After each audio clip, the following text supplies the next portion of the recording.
Okay, good morning, everybody.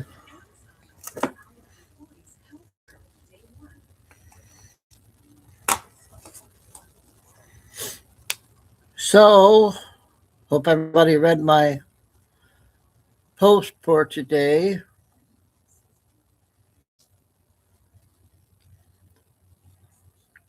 Gonna be another busy day today. The first is topic is the Virginia. They're talking about Virginia voting election or something today's, and then the 5 o'clock deadline for Iran. So we'll see what happens at 5 o'clock on that. And everything's coming out finally, but no arrest yet.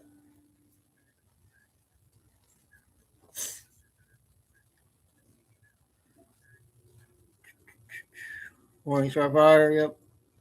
So I'm gonna be staying on as long as I can on the two shows. Take a break in between. Not much going on here. So much intel to get out. A lot of good stuff going out there.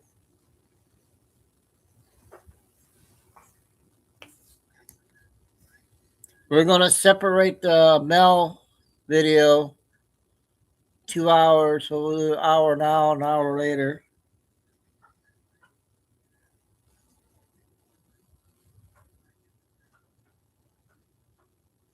Yep, Starfire. Yep.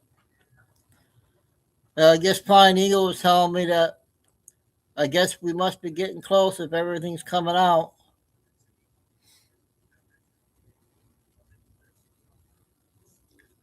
So what's the thing about that Bible that Trump is reading today? Anybody know where he's going to be? Is that going to be live?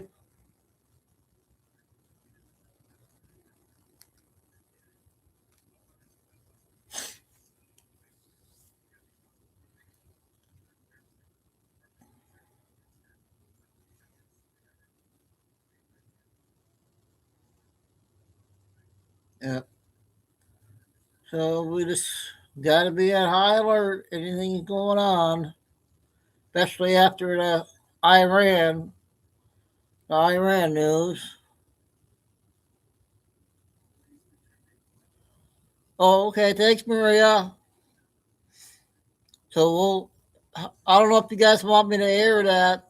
If you guys want to watch it together, I will. Kay should be coming in here. I talked to her last night.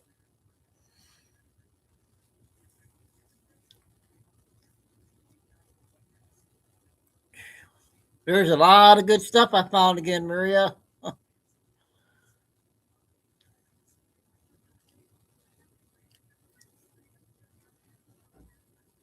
I just saw something on Fox News. Mondani hugged the mascot of the Mets, and they lost 11 straight games. That's funny. He really getting the bad, evil stuff there in New York. 11 straight games.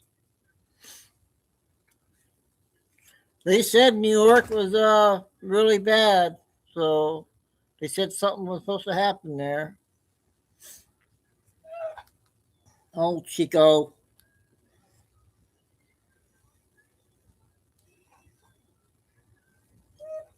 All right. Oh, come on. Get in the window.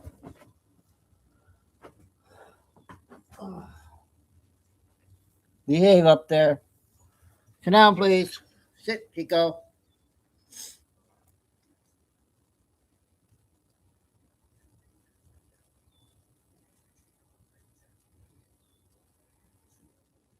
Yep, he's in trouble. I hope soon.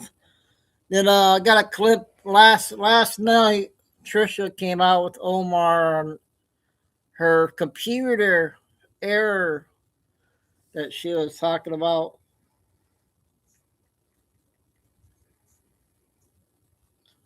I know a lot of people are at work, I say every day, but at least they get to, I hope they're listening out there while they're working.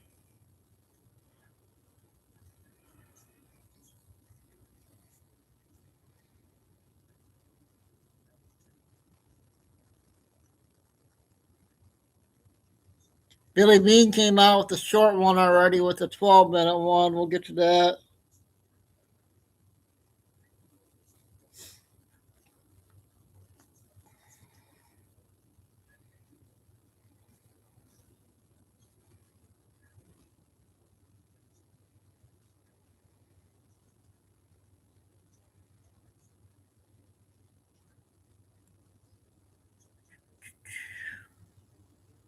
Hopefully Lucy will be coming in.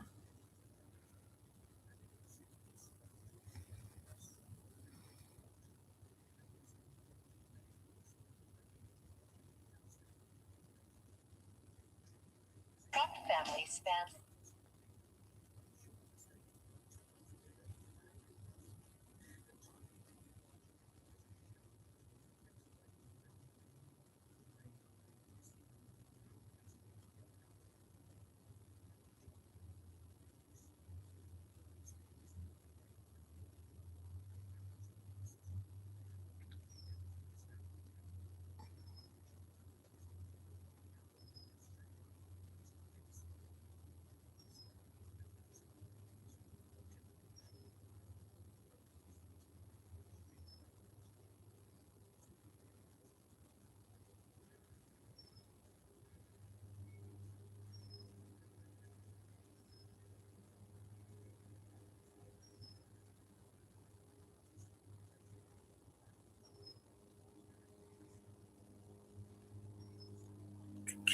Carol should be coming in. I thought you'll be.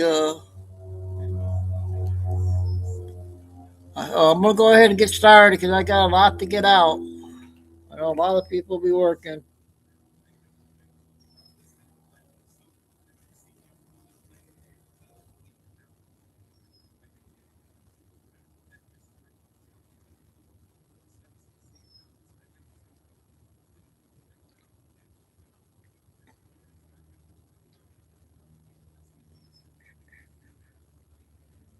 I forgot to show this. I couldn't remember if I played it the other day. Oh, Samantha, I don't know if you were hearing me, but we got a Mel 2 hours. Hour will split for the two shows, and another busy day. Chico just jumped up there in the window. So we're gonna go ahead and get started.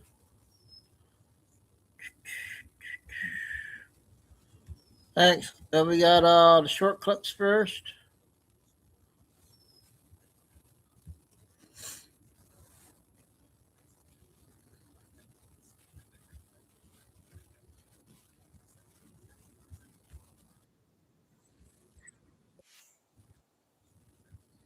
I don't know if you remember this one or not. Libraries, every book in the colleges, every book in the universities, every book on this planet is misinformation. It's misinformation. So, which is initiated by the Draco reptilians as far back as 6,000 years ago. The reptilians really came into control and started to be able to manipulate what was going on the face of the planet about 6,000 to 7,000 years ago. It is true that they have different masking technologies to be able to be in a room and look like a human, but usually they're in underground bases in various places on the globe, as well as in a huge area in Antarctica. You guys remember this one?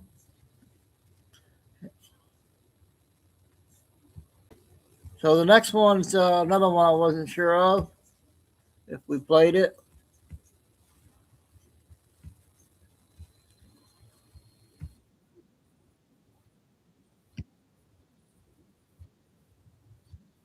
Right now at CMSD. 3 minutes. The school district has laid off over 400 teachers and counting in the last 48 hours. So over 400 teachers have woken up in the last 48 hours without their career. And I just left the parent-teacher conference at my son's school, and my son's teacher was one of them.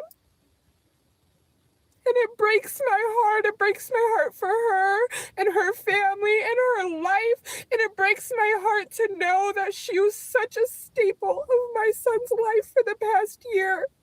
And I've grown to know her. And I am just so heartbroken for her.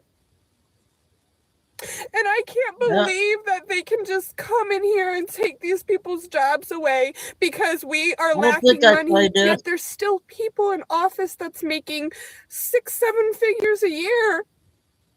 People, there is a higher up for every single department. And there's departments that we don't even use. But the teachers that are here on the front line that are actually putting in the work to help develop these children and are the ones that's making an impact on the children's lives are the ones that's being cut.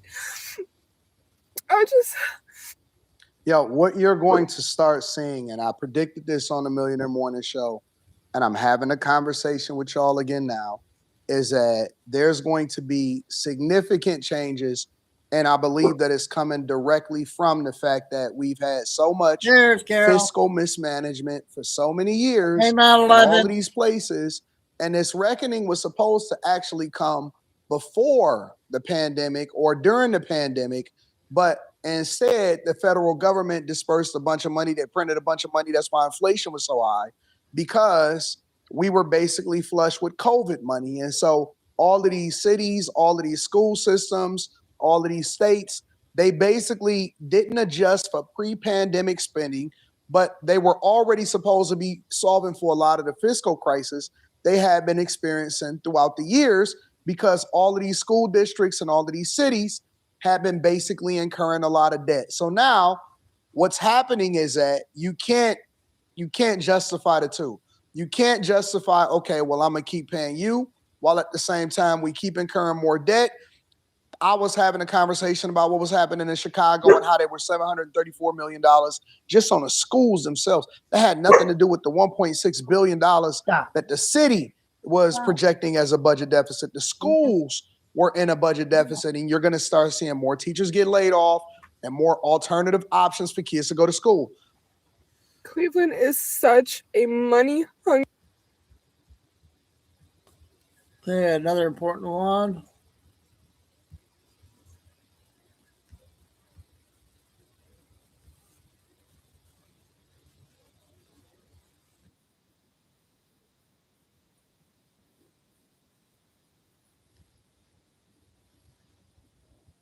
Do it for the honors. Best law.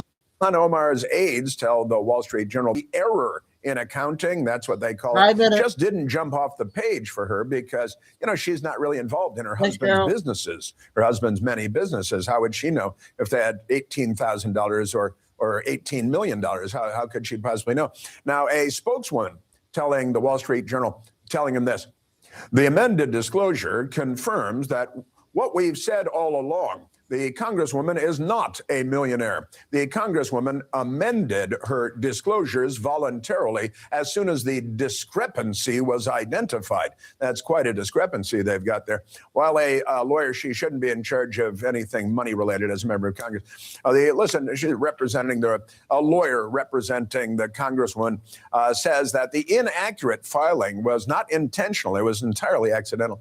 And the lawyer said, as the busiest of people, it is very common for members and their spouses to rely on learned professionals like accountants to make calculations and determinations that appear on public filings.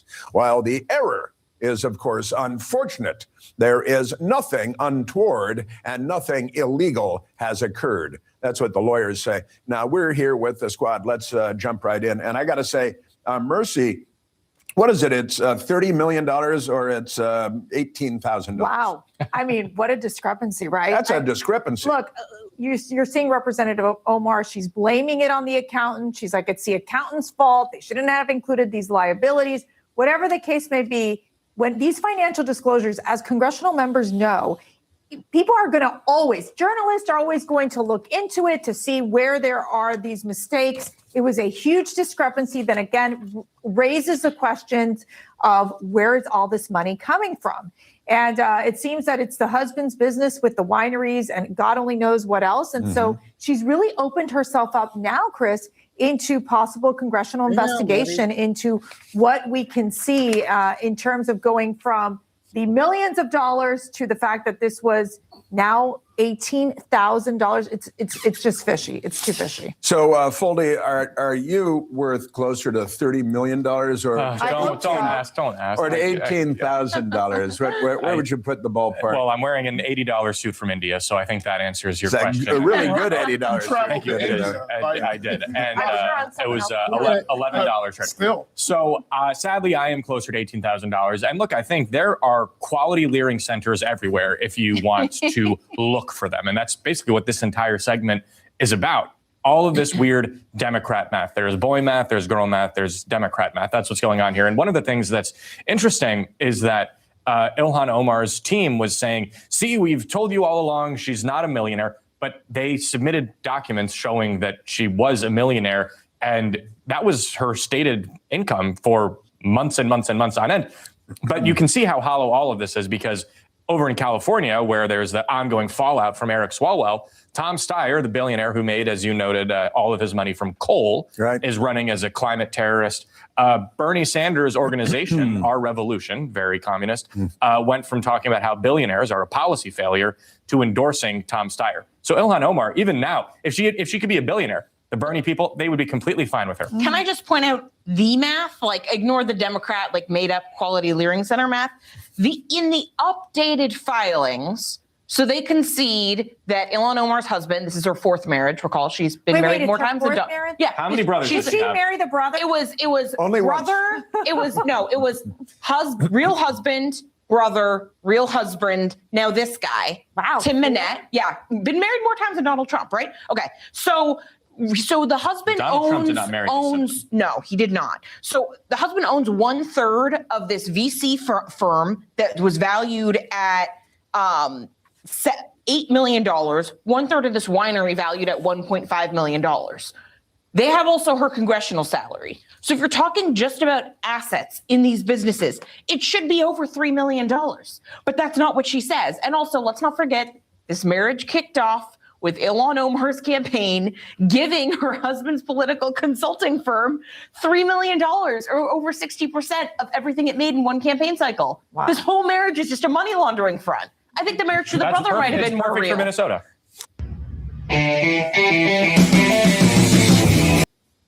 Okay, that was Newsmax. I got 3 little short videos on the Lion channel.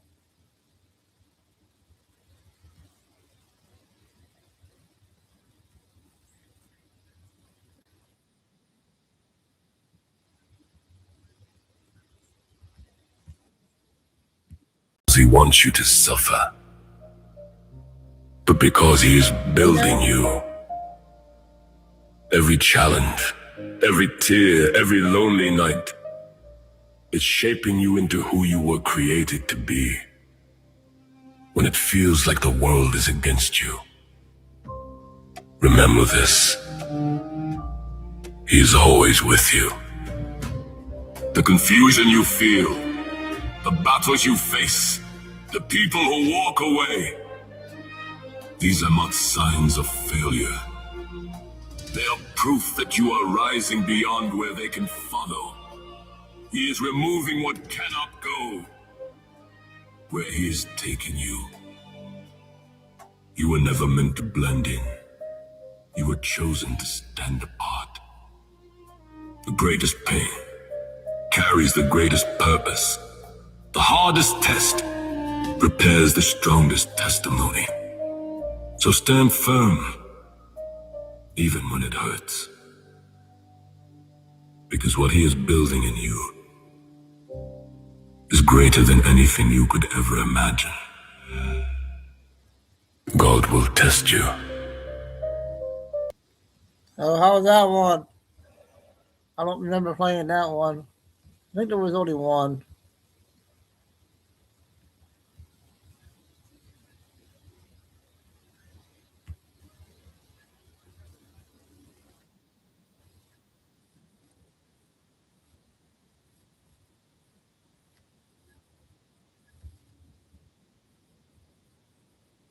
About 4 minutes. People blame capitalism. Like the landlords, the utility companies, and the streaming services is all jumping us at one time, and we is losing. So politicians promise to make things more affordable. I'm asking Congress to cap credit card interest rates. I'll freeze every year that I'm in office. Free markets are on the ropes now, and it's really important that people step back, look at economic history. Economist Don Boudreau argues in this new book that free markets triumph if government mostly leaves them alone. But increasingly, government doesn't. The triumph of economic freedom. Economic freedom is losing. Republicans and Democrats are voting against it. Right, but when you look at history, you see that when economic freedom is allowed to flourish, it does triumph. It does. The American economy has left other countries in the dust. Some politicians once acknowledged that. Thanks to capitalism, life is better for the vast majority of Americans today than it's ever been. But now most politicians won't leave capitalism alone. Republicans say we need tariffs. Democrats want to tax the rich more. Making billionaires pay their fair share. Neither idea works, says Boudreau. The more we abandon free markets, the more we move away from free markets, the worse things become. As we should have learned from the Great Depression. Lengthening bread lines, and a whole new class of citizens appears in American society. The new poor. Today we're told capitalism caused that until government saved America. A new deal for the American people. FDR saved America. He created government programs that pulled us out of the Depression. Well, he created government programs, all right, but they did not pull us out of the Depression. Unemployment in the 1930s never was below 10%. When farmers complained about low prices, FDR blamed an oversupply of food. His New Deal had a plan for that. Farmers are paid not to plant, ordering crops plowed under, and millions of acres of wheat, cotton, corn are left unplanted. People were hungry and they were destroying food. How is that good? It raised prices. Farmers wouldn't go bankrupt. People can't eat prices. They have to eat food. And FDR was destroying food. They're plowing up cotton instead of picking it down Dixie way as a part of President Roosevelt's stupendous program. Stupendously stupid to reduce supplies in a depression when people don't have enough supplies to consume. Destroying 9 million acres of the fluffy stuff. They were slaughtering chickens, burning crops. Everybody was starving, the Depression, but they wouldn't let you eat any of those cattle. FDR's other solutions included higher taxes on the rich and more regulation of business, proposals we hear today. By introducing these new unprecedented programs, the New Deal made investment in America a very risky project. And so that kept private investors on the sideline. Why would they be on the sideline? Because they're scared of what's going to happen to their property. The old enemies of peace, business and financial monopoly, speculation, reckless banking. FDR is out on the hustings criticizing business people and blaming business people for all that ails America. Those same business people were saying, well, okay, I'm not going to trust my property to you. They are unanimous in their hate for me, and I welcome their hatred. Government officials who are responsible for the Great Depression, blaming businesses for the evils that were wreaked on the American economy by those same politicians. A united America declares war on Japan. Some say what finally ended the Depression was America entering World War II.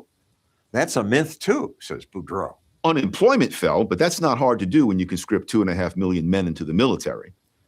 But if you look at the actual performance of the economy, that didn't recover until the late 1940s. And it recovered because? Two reasons, basically. The Republicans surprisingly won the 1946 election, and they were more pro-investor, pro-business than were the Democrats. And Harry Truman was just much less vigorously opposed to capitalists as FDR had become by the end of the Depression.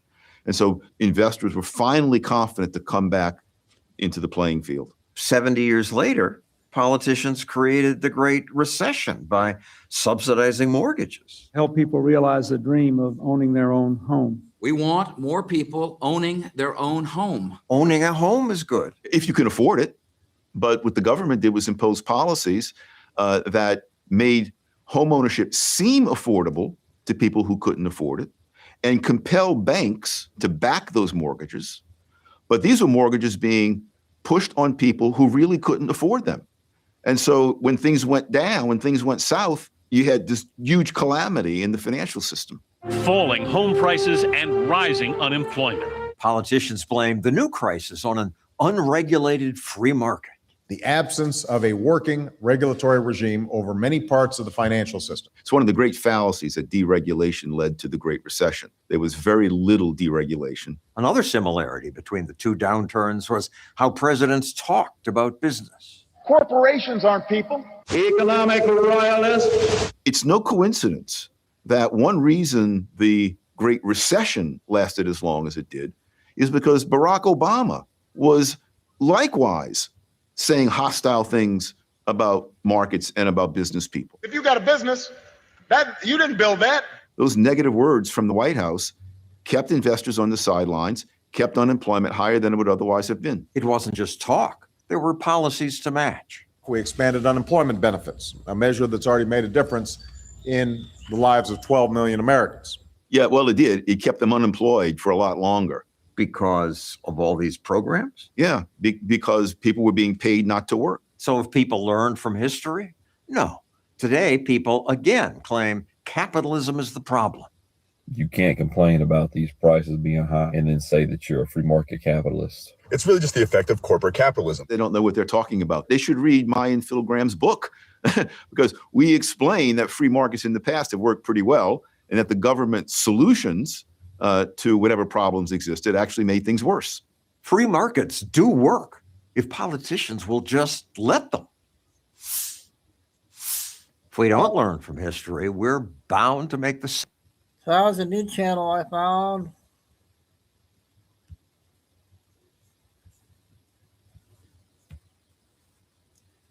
I got a 10-minute one here that not sure of. We played it or not. You guys remember this one or not? I'm going to be doing a video about tonight. It's going to be very short and sweet, and it's about a question that I've been asked about thousands of times, but I've actually never made a video and answered it, but I'm going to tonight. And here's that question from the last guy who asked me. I'm not going to show his name, but I am going to show the question that he asked. Terry, brother, please try to explain why the northern zodiac rotates clockwise and the southern anti-clockwise. I'm still battling to grasp this. I know it's about perspective. Okay, so I'm going to show you really, really quick. It's simple. Okay, we have this analog clock, which is a perfect example of the flat Earth. Okay, so let's say this outer rim is the ice wall. And let's say that the numbers on the clock are the southern continents, okay? And then you have the North Pole in the middle. So about right here where you see this little symbol and these words, this would be your northern continents. They'd be towards the center of this analog clock, okay? Let me give you a visual so I know that you're following what I'm saying to you. Now you see how the northern continents are more towards the center of the clock? And the southern continents are out by the numbers on the clock. Now that you understand that, let's move on. So let's say that the second hand on the clock is going to represent our sun, which is making its circuit around the disk of the earth. So if you're right here in the northern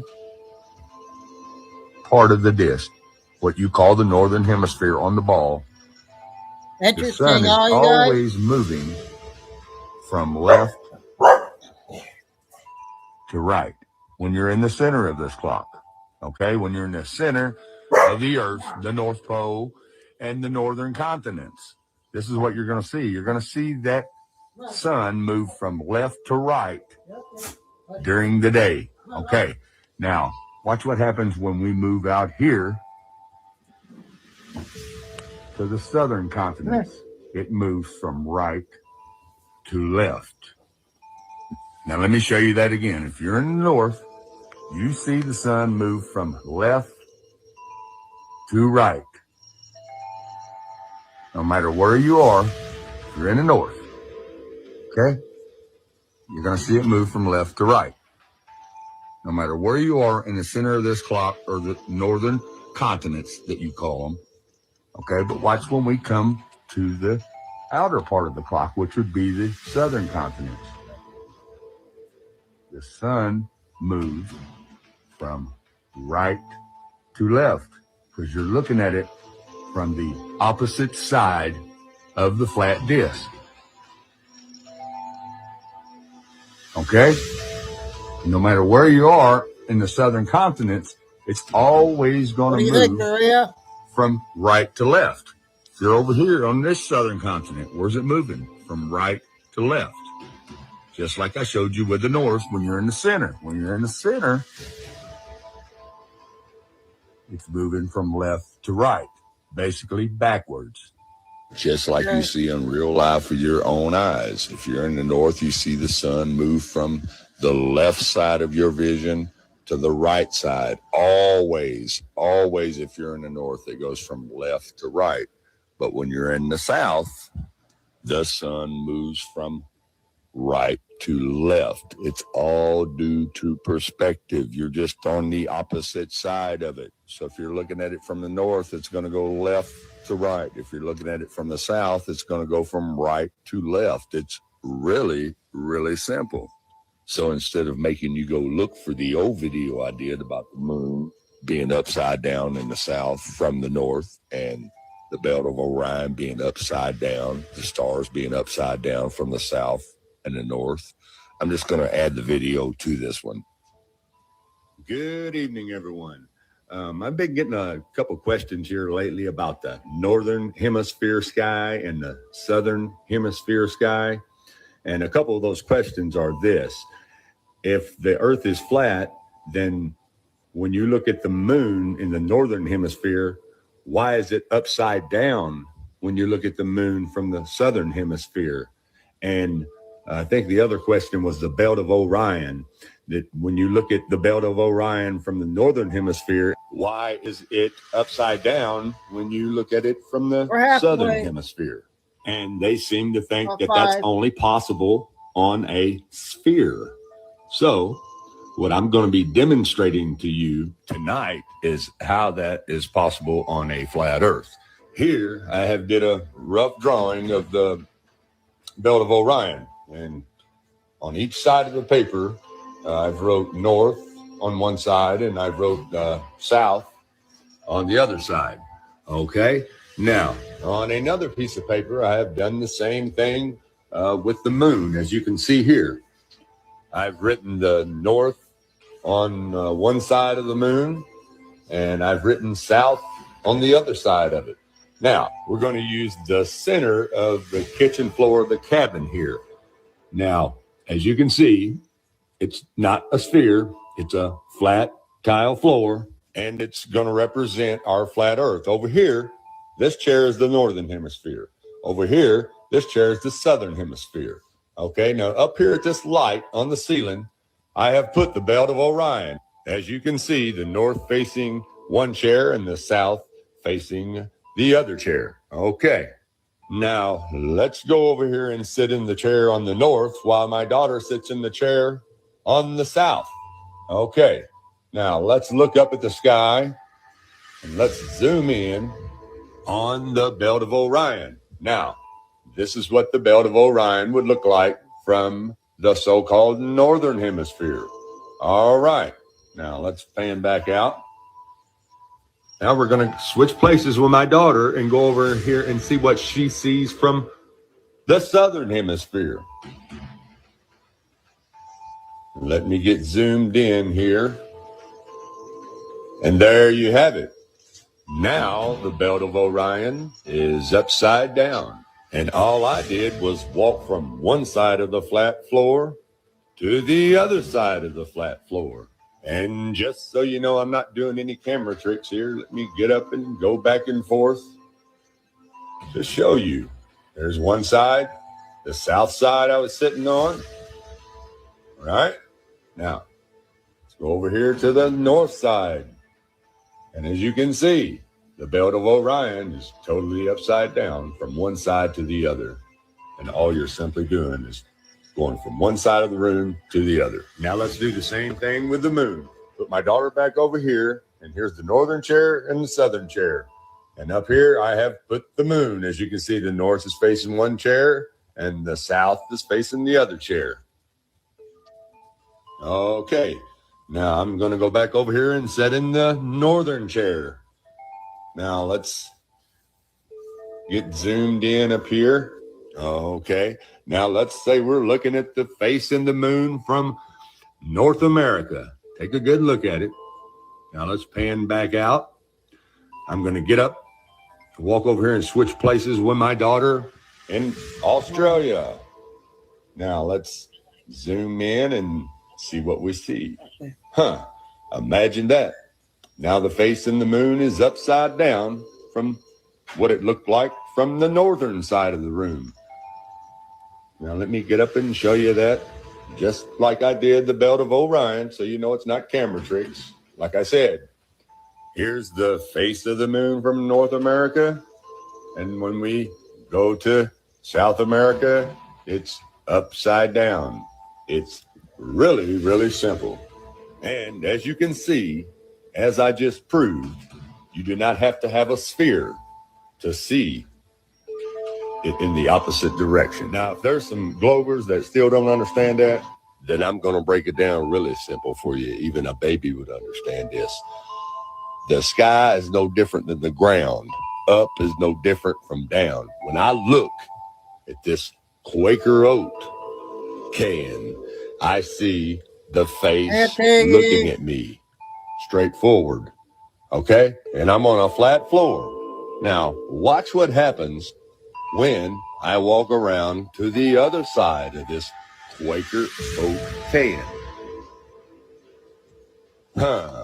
Imagine that. Now the face is upside down, just like the moon, just like all the constellations that you got. So that was something interesting. Why is everything backwards? Like some people talk about. All right, you guys ready to do Mel? We got Aunt Karen in here. I want her to listen to Mel. So we'll get that 1 hour, the first hour, then we'll come back and do Billy Bean stuff. So are you busy today? What day was that supposed to come, Andy? I forgot to check the date. The package.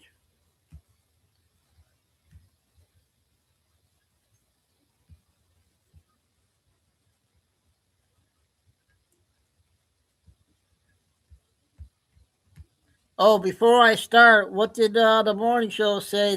Today is supposed to be a big day, everybody, that when Trump speaks at the Bible, read the Bible tonight. I think Maria said 6 o'clock.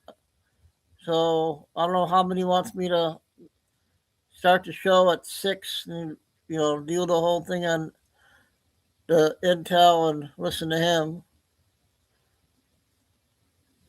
Anything exciting this morning, Aaron?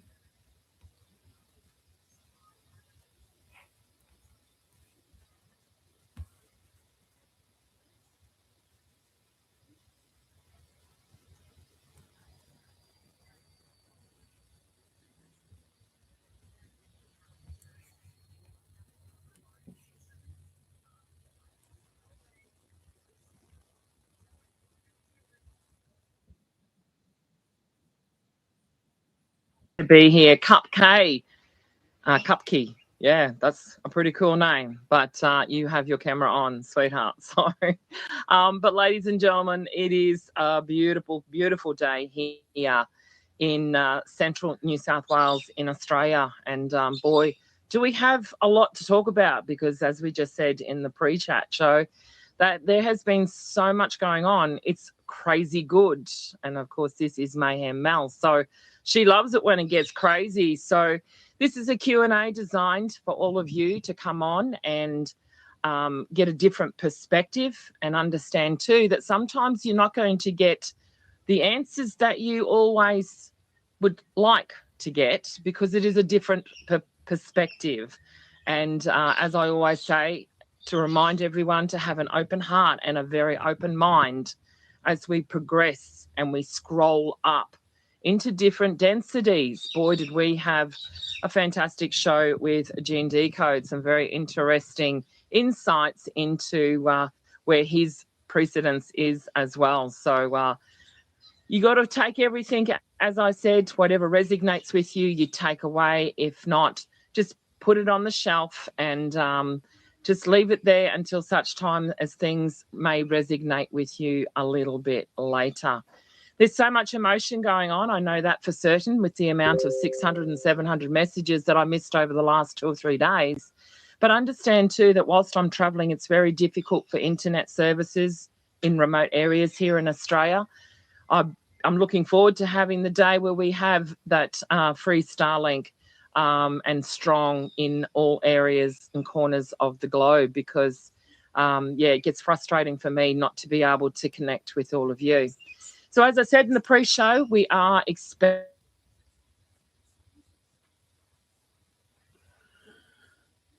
the next stage, so to speak, or the next level of this generational wealth that we're actually going to receive. Well, it's intergenerational in the sense as well, because we are seeing Jassara Nasara being played out behind the scenes.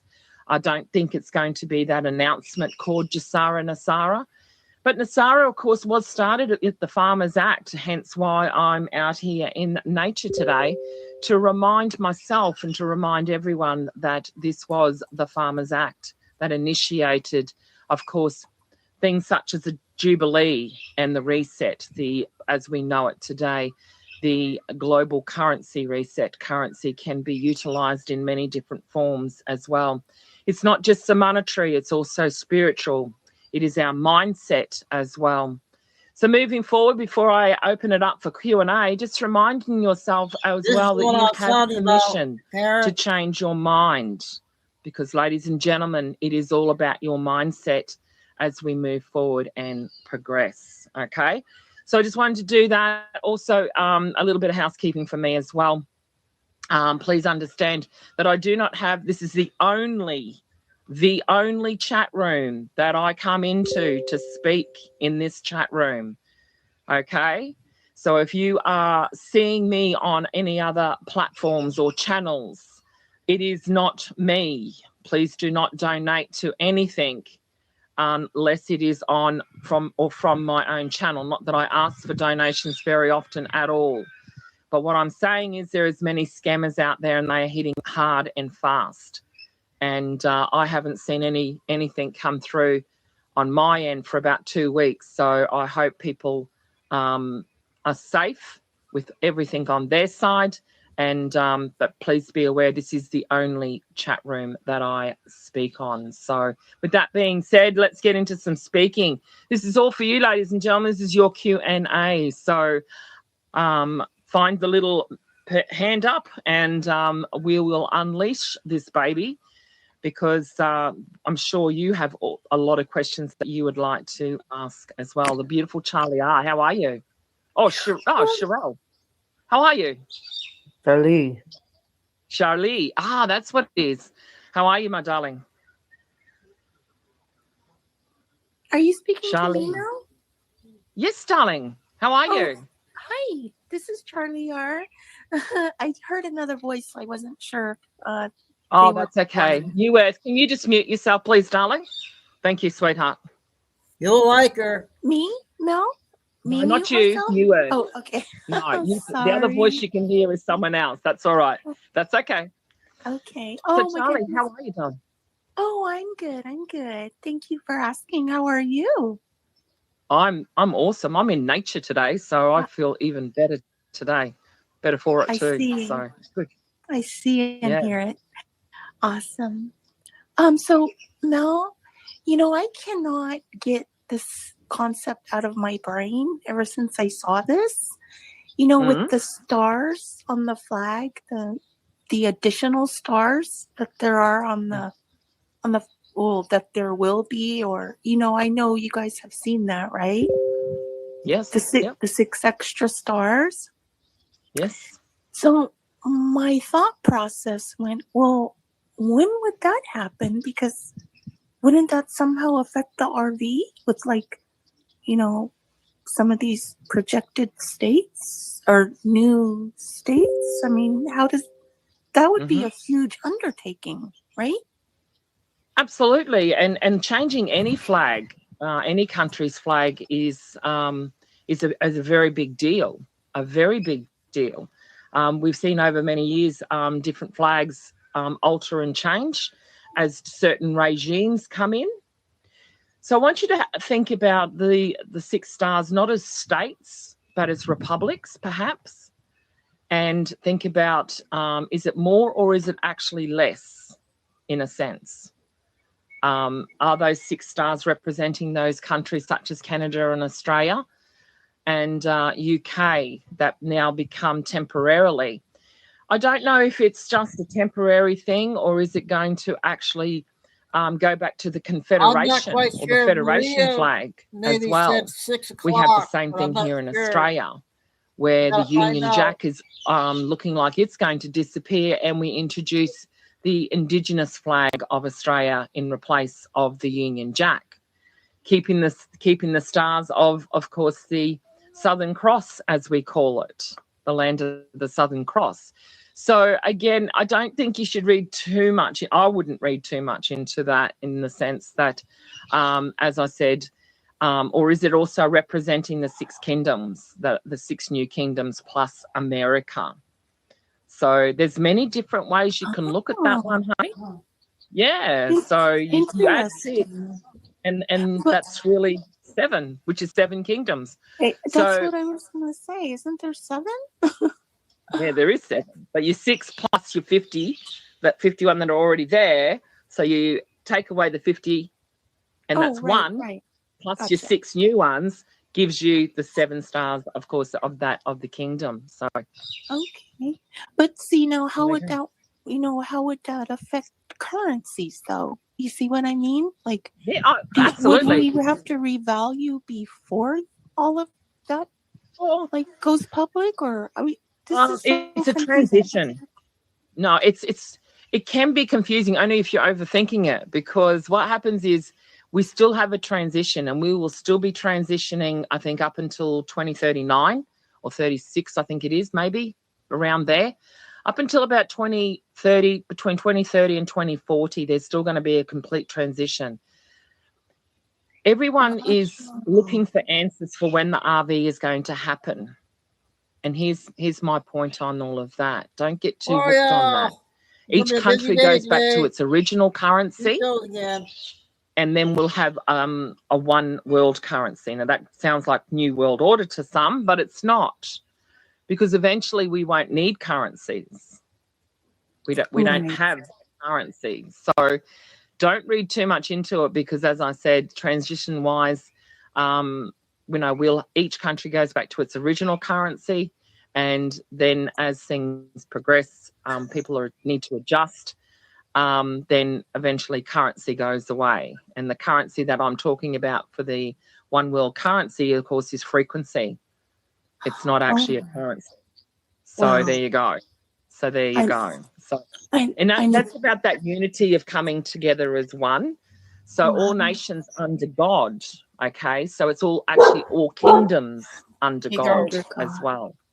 So it's like I said, we're not going to New World Order. This is a new world, and there will be order, because you have to have some form of order to keep everyone on that same level playing field, don't you?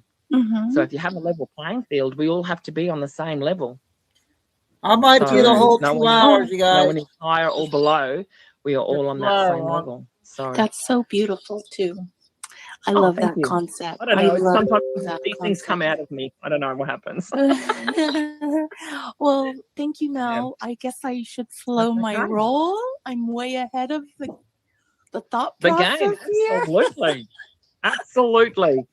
So never doubt yourself, but it is always lovely, and this is why we have these shows, so that we can share and coagulate some form of sanity, I guess, in a sense, because it is very crazy. And we sort of still in that motions of overthinking too much. But yeah, I hope that helps anyway, darling. And yeah. look forward to catching up. Especially the time frame that you What do you had, think? mentioned, all the way to 20. I mean, how many years? That's a lot. Yeah, about 2036 to 39. I think there's a huge transition period where we'll start to see, full on, flying cars and things like that as well. So, yeah, looking forward to that. So, and it seems like a long way away, but it's not really. You started this 2-hour one, Lucy. Yeah.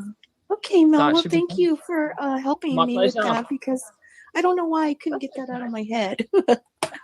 Oh, that's why I said that's why we're here. It's a bug in the head, so let's squish the bug. So Thank you. I thank you so much. that's all right, darling. for your No problems time, at all. and enjoy that nature. Oh, I'm loving it. There's the roses are out, the bees are buzzing.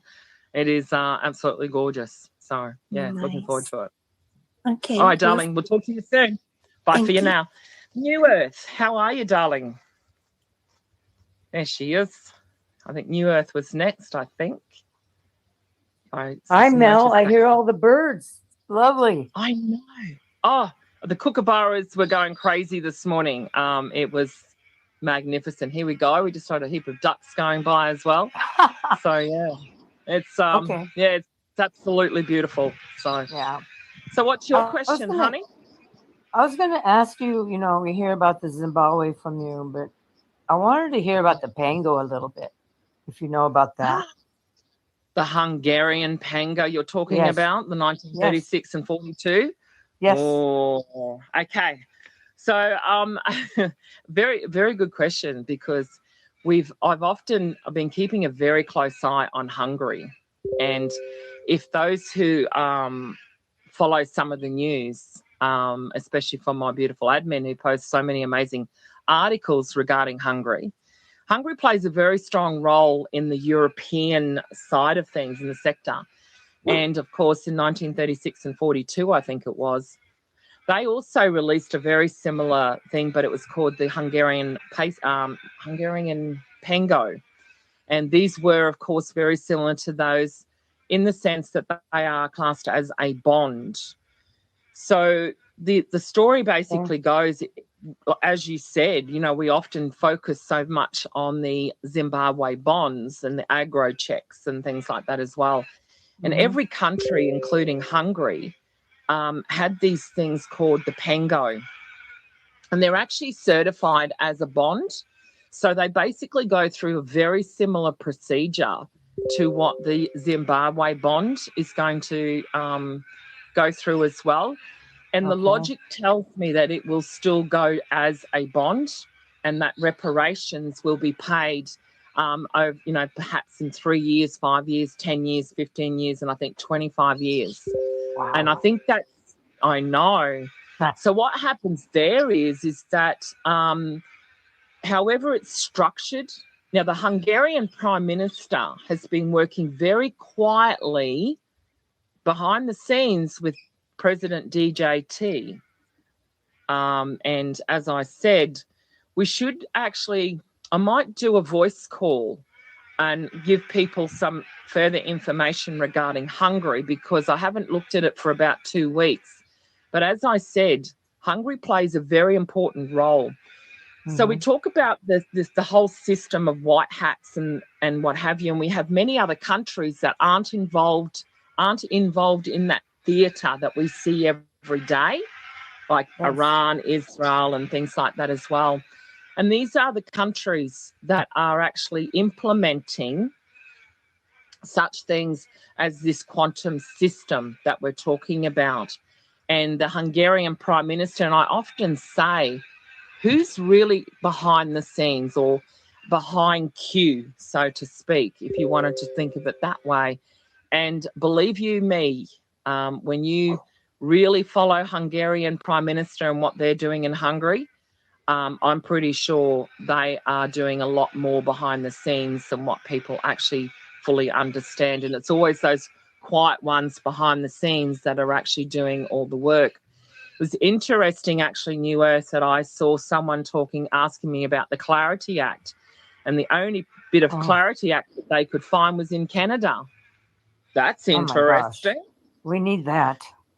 We definitely need that. But what I'm saying is the pango, as I said, would already have its structure, and we don't hear a lot about it because it's kept silent, okay, because we're all focusing over here with Zimbabwe. But Hungarian pango, as I said, I think it will be treated as a bond. We don't hear enough about it, but I'm pretty certain it will have behind the scenes its own structure, as in how it's going to be paid out and things like that as well. I had a quick look yesterday 17 minutes when you in. asked me yesterday, but I just, it's not enough to validate or verify at this point.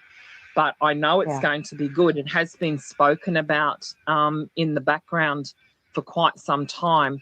Is it going to play that role, the Hungarian pango, as one of those, silent ones that just go, ooh, where did that come from?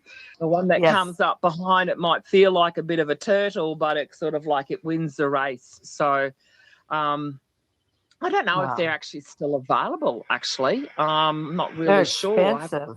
They have, So I think what happened is once the exchanges, realised that's what I'm saying, once the exchanges realised or information goes through to a lot of those people who buy and sell currencies, and they then pick up on certain things and go, oh, what's going on there?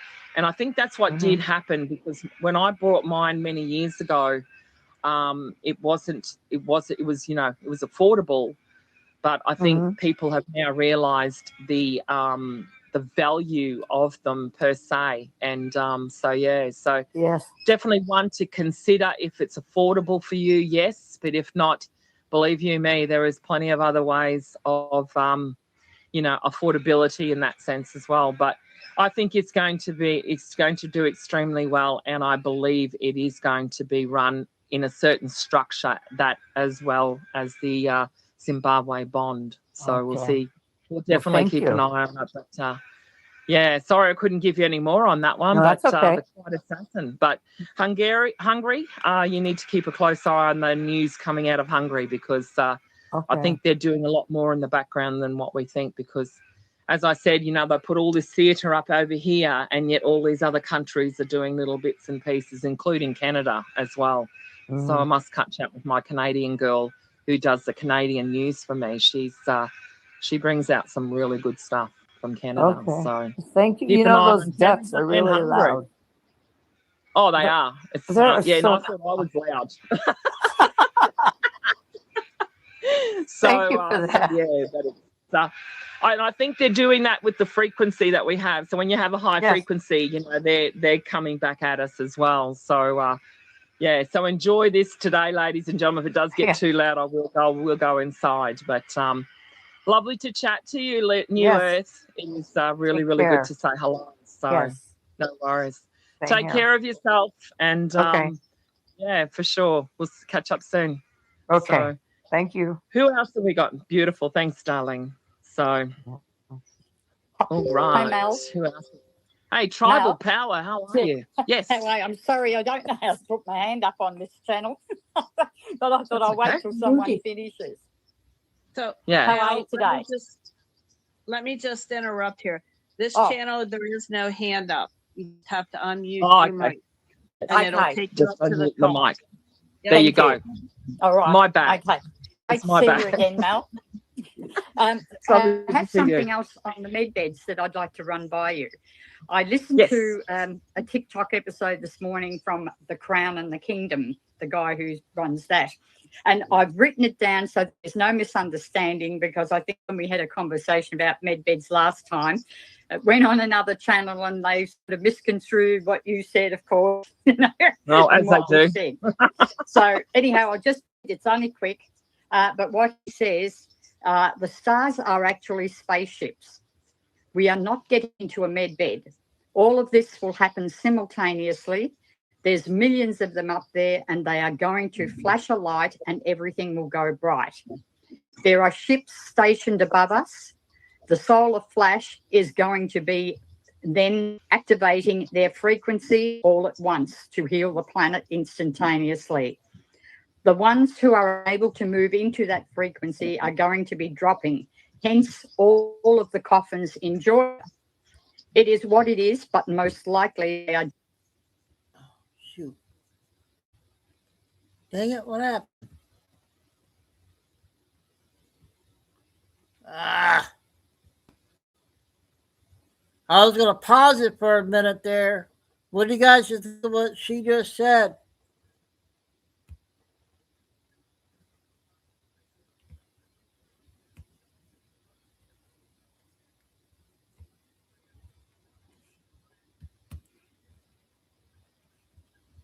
Hang on a minute. I'll get it back.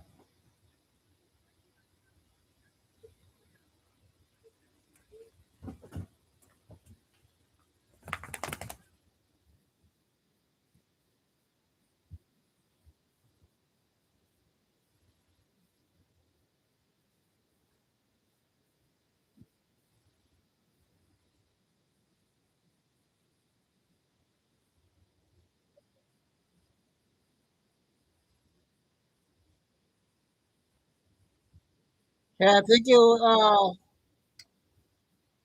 left off there 22 minutes into. And in hindsight, really, when you look at it, still got 2 hours. Thunder and lightning also creates energy, doesn't it? Yes.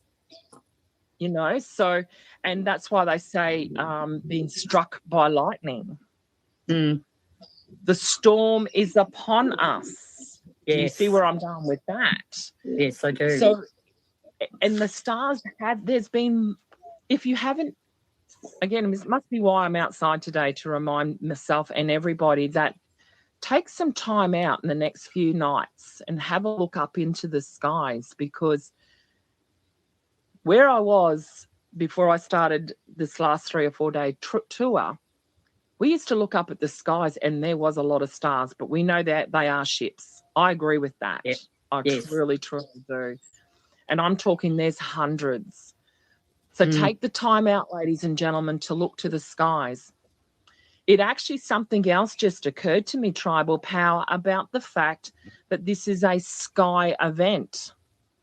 Yes. So let's look at this from a completely different perspective, because nothing we ever thought was going to happen, or when we thought when it was going to happen, has never happened the way we thought or how it was meant to be. Because again, as I said to the beautiful, who was it, Charlie before, we overthink things. We want everything to be in front of us.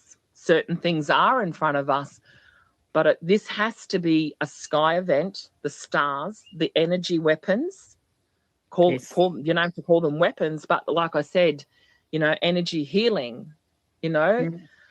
So certain things, as I said, will be reversed. Everything is a mirror.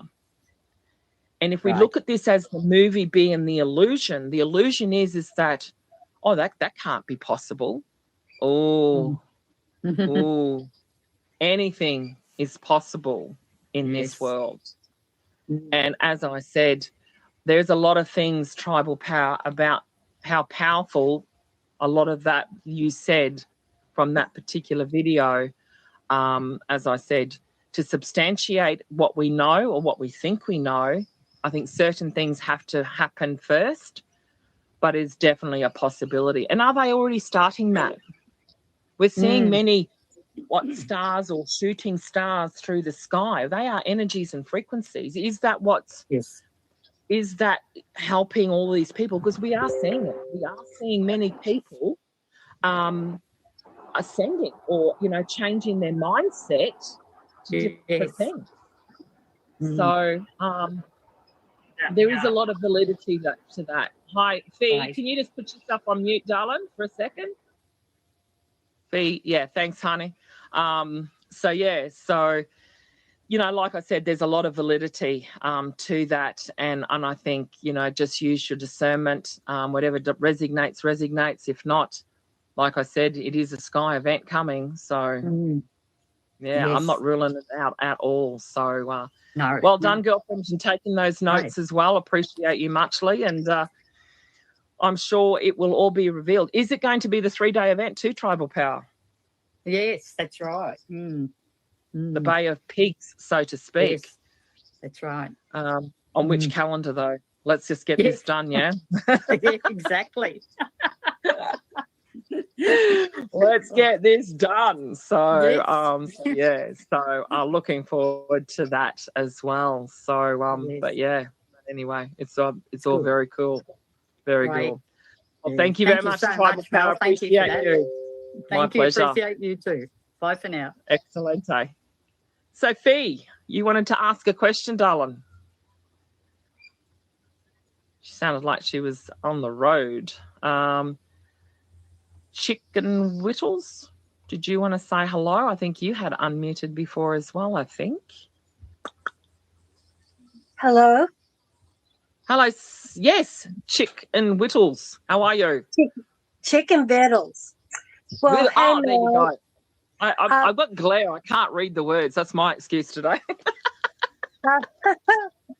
I always love hearing your voice. You just thank you. sound so great, and it's nice seeing you out in the sun.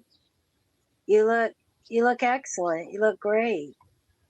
Oh, thank you, sweetheart. Just remember, you still made my week when I was over that way as well. So thank you so much. And I still have the gifts, many gifts of love. So right back at your girlfriend, and still makes the best cornbread ever. So just letting everyone know. So line up.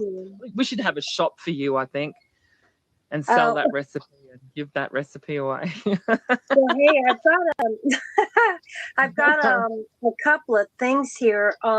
One that I want to tell you about, and the other is a short question, if it's okay. That's fine. Okay.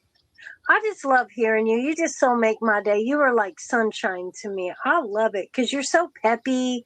Your voice is just so peppy, and it's like a pick-me-up, an instant cup of coffee or something like that. I love it. Sure. But so today I read Jerome Powell said the dollar is dead.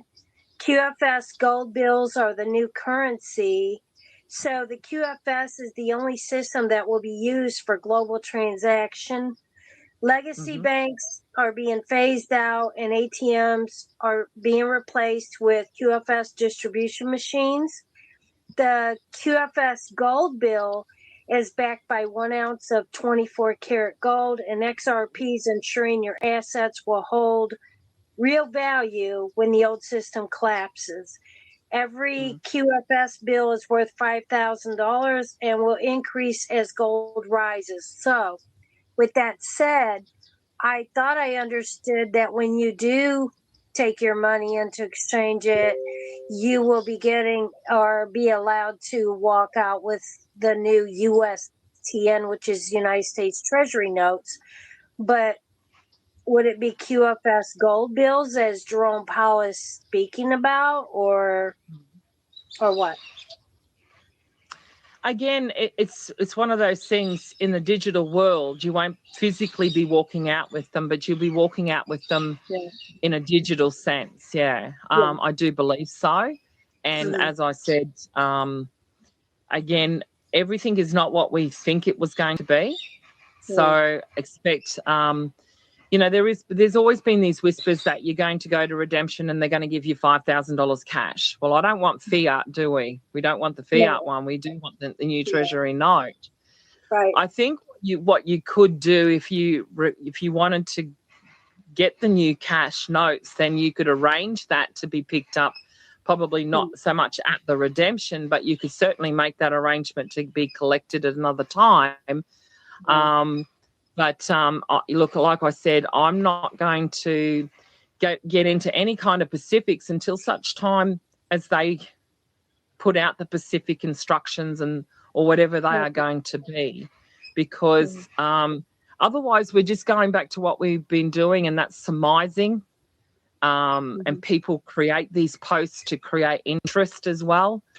So it's kind of like, I'm very cautious with those bot situations, because it's those channels that, like I said, create it. And you don't often hear me talking about quantum financial system, because it's not just about the finances. It's a quantum system that changes your frequency. It also is about the healing side, the education, quantum education system. We're talking about quantum voting system. So you often don't hear me speak of a quantum financial system. I talk about the quantum system, because it basically overrides all of that expectation that it is just about the money, so to speak. Quantum, of course, as I said, is currency, but currency comes in all different forms, whether that be the physical form as money, or, as I said, the frequencies of healing and education, and the quantum phones that pick up algorithms of your energy and your thoughts. Listening. God. So it's a multitude of things. But as I said, I don't know if it's going to be that physically carrying out the notes in the sense, but physically in the sense that it's in a quantum account on your phone. I would say yes. But I'm not going in with any expectations of having it in my hand. I mean, they are acknowledging, I think what they're acknowledging there, though, too, is didn't President DJT sign the $100 bill just recently? Is that that's what what they're I'm saying. talking I'm a about? little confused about the new USTN versus what Jerome Powell said today about the QFS gold bill. But did he actually say that, or was that a bot? Yeah. This is my point. See, a lot of things, these bots, he did if he actually said that, because you've got to remember there's good AI and there's bad AI. And what often happens is they will create these AI videos that look so real. And I go, I didn't hear that when I listened to it. Oh, yeah. I had that happen before. So, again, it's there to use as an illusion.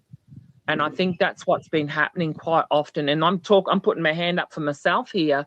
You'll often hear something and it creates this illusion that that's how it has to be. And this is why I needed a few days of clarity. So you take a step back. You take a step back and you think about, well, it will be what it's meant to be.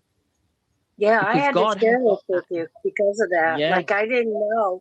Was this something you knew about? Like, I'm thinking, that sounds like it's out there. And I had to ask you. But speaking of AI, that brings me into my second thing that I wanted to ask you. Now, you said that there's not going to be any currency, that they'll read the frequencies. There'll be no money. So being military, I just want to ask you, does that mean they're going to use ghost murmur then for your frequency? What is the protocol that they'll use for reading your frequency if you're not going to have currency?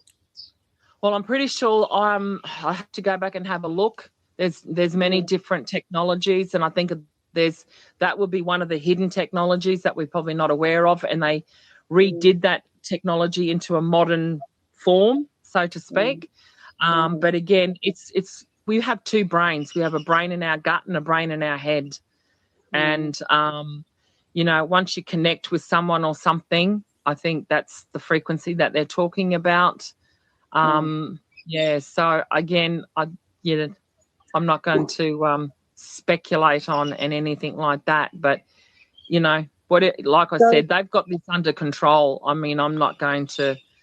We did talk about frequency machines because I had gone through certain things during my time as a security guard, and I did see many changes in different types of machines, and I wondered if they were frequency machines.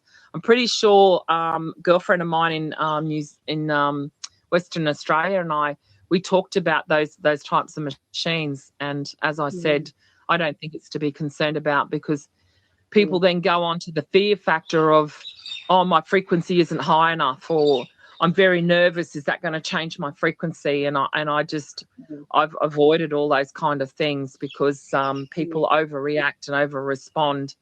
And but I'm sure they'll have something in place. But Well, I I know think everything's going to be fine. the ghost murmur will pick up the frequency or the algorithm of your heartbeat, and everybody has their own distinctive heartbeat. Nobody has the same heartbeat. People think they do, but they don't. They don't have the same heartbeat. So the ghost murmur, which is actually an AI program, and it will up to about 10 miles, 6 to 10 miles away, can actually pick up your algorithm from your heartbeat. And then they'll do a facial recognition and they'll connect it and identify you.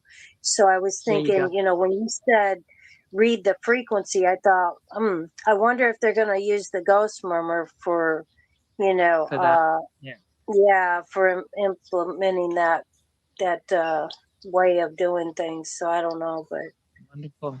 Well, no. thank you very much, honey, and thank you for all that you've done and still do, and we'll definitely catch up very, very soon, honey. Thank you very much. Because Love you. I'm doing the bee thing, so I'm going to Yeah, need help absolutely. and I thought the you'd be a quick Bambera minute. bees, the hydroponics. You said you was going to get with That's me on right. that hydroponics. I need help with that. Hydroponics, I will. All right, Okay, darling. Love you girls. to bits. See Love ya. you so much. Bye-bye. Bye. CA and then Coach G. So CA, how are you? And then we'll go to Coach G. What's your question for the day? Well, hello, Mel. Hi, Hello, Mel. stranger. How are you? I'm doing okay. I've got some interesting things going on in my life right now. I don't know if Maren told you. I just got Yes. diagnosed with lymphoma. So, anyways, what I was going to say for a lot of people, especially in regards to the med beds and stuff, I think our disclosures are coming in regards, and I know this from my own journey that I'm going through right now with lymphoma, with cancer, which is so many people are looking for the med beds, but maybe the beginning of the med beds are us looking into, instead of the regular mainstream, what's it called? A conventional medicine, look into the alternative medicine, right? We have to start doing our research and our homework to finding out what was given to us a long time ago, before the Rockefeller Institute came in and started advising us with all the pharmaceuticals, right? Like there's more and more things that are apparent right now in regards to natural treatments that you can do to kill cancer, to stop cancer, whether you're taking ivermectin, fenbendazole, embendazole, medbendazole, like all these things. And it's really great. And just right now, in the last 3 weeks of my journey going through this, I'm discovering that much more. So for anyone who is waiting direly for this med bed to come, you know what, do with what you've got right now and do your research on what we have right now to help you. And in doing so, I guarantee you'll be surprised at how many people have answers or even a beginning of a start to give you a direction of where you need to go. Other than that, stay positive, stay healthy, and just know that God provided us all the things that we need on this earth. We don't need until we get to a med bed and fix our spines and our necks and everything else that we need. In the meantime, God did give us things that we can do, and we're no longer the information is no longer being suppressed. Use it while you can. Trust me. So it's this is from my end, and this is my journey of what I'm going through, and so I wish everybody a safe and happy journey, and until our med beds come through, and God willing, it's soon, and hopefully our financial blessing will come soon also. God bless you, Mal, as always. Great talking to you. And sorry again, I'm not here that often, but I have to do what I have to do. And thank you for sharing that, love. I really do appreciate it. And what an absolute true honor it is to say hello. Coach G, how are you? Now. Oh, long Hey, time hang no on, see. champion. Yeah, Oh, I I talked to know, you bud. last year. Whoa. Yeah. Yeah. You're still Yeah. around. Woo-wee. Yeah. Yeah, I just turned 70 just a few weeks ago, so I'm happy Well, I'm happy still in birthday shape. to you, sir. Yeah. Happy birthday to you. Thank you. Yeah, I was going to say that I was going to be a med bed question, but I'm going to take off of what the last gentleman said about the med beds. I agree with him. Try to make your body more alkaline, so to try to defeat the cancer. Also try to deworm yourself, so this way, you can get rid of cancers and stuff. My wife died 4 years ago. We didn't know she had pancreatic cancer. So so I've been looking into it, and I've been doing that myself. So I feel really strong now by taking all these other things. And but my med bed question was the med beds. There's supposed to be so many throughout the United States. I forget how many in California. I'm in California right now. And the thing is that people talk about solar flash and all these other things that are supposed to happen. But for me, in my opinion, and with others that agree with me, that the med bed is going to be the universal thing that's going to really take care of all this. It's going to analyze your body, see what's wrong, fix what's wrong. If you have an amputation, like I have a few friends that have had limbs amputated because of diabetes, they'll get hopefully their limbs returned and they can return to work as a normal person. And also our soldiers throughout the world has had PTSD. I know Trump just signed a thing about psychedelics, but I think the med beds will probably be better for them, to bring them back to square one. What do you think, Mo? Look, again, like I said, I think it's a multitude. So let's take it back to what CA said just before. I think it's for the eyes to see and the ears to hear. And if there's going to be multiple things for certain people, let's look at this from a different perspective, Coach. What about if your frequency believes that the stars, you're going to look up to the stars and they're going to use that frequency to heal you? If you believe that, that's what's going to happen, isn't it? And there's so many different elements to this. And it is called the Great Awakening because we all have our own opinions. We all have our own dreams. We all have our own heartbeat. We all have our own fingerprints. Some people don't even have fingerprints. But my point being is that whatever you resonate with. So resonate is a very big word as well because it's whatever you put your heart and your body and your spirit into. It's like, I guess it comes back to even, the belief in the creator, whoever the creator is to you, and you believe in him or her or whatever, and that's what you believe in. And as long as it is with a good frequency or a positive frequency or a positive energy, then guess what happens, sunshine? It's going to be positive, isn't it? It's like having a magnet. If you're very positive and strong and you try and put the negative, so it is what you attract. It is what you attract. And that's why I said, I think if you, the stars one, as I said, I'm not ruling it out. If I happen to be in that place and I go, gee, there's something going on up there in that sky, and you focus on something, it's like having almost like a tunnel vision. You focus on something, it will happen. It's like the law of attraction. You say, I'm having a bad hair day, and guess what happens? You have a bad hair day all bloody day. So it's like, I want to buy a yellow Mustang with a black stripe that looks like a bumblebee, right? That's my thing. I want that bumblebee. And if you focus on that, all of a sudden you start seeing, oh my gosh, there's hundreds of yellow bumblebees, So again, I think whatever you focus on, it's like focusing on the negative. You will attract negativity, or if there's a trigger inside of you.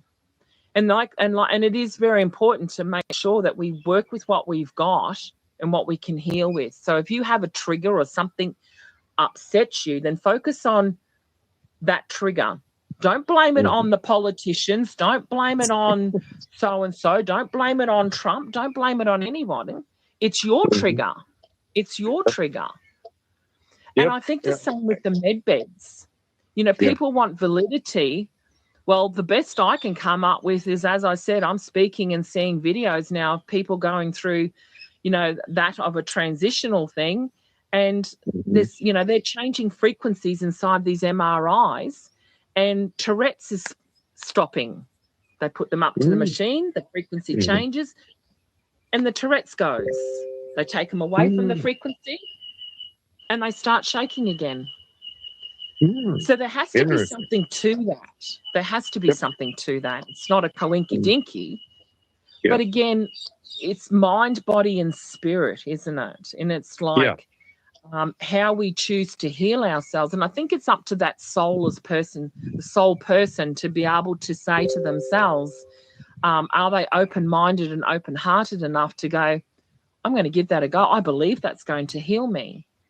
It's like everything. It's I think it's a multitude of things. Are they using the stars, as I said, at the moment for all of those people who love stargazing? Are they using those frequencies to increase their density for some other events? You know, do our bodies have to be at a certain frequency to be able to go into the actual med bed, so to speak? And these are the things that, you know, we sort of talk about.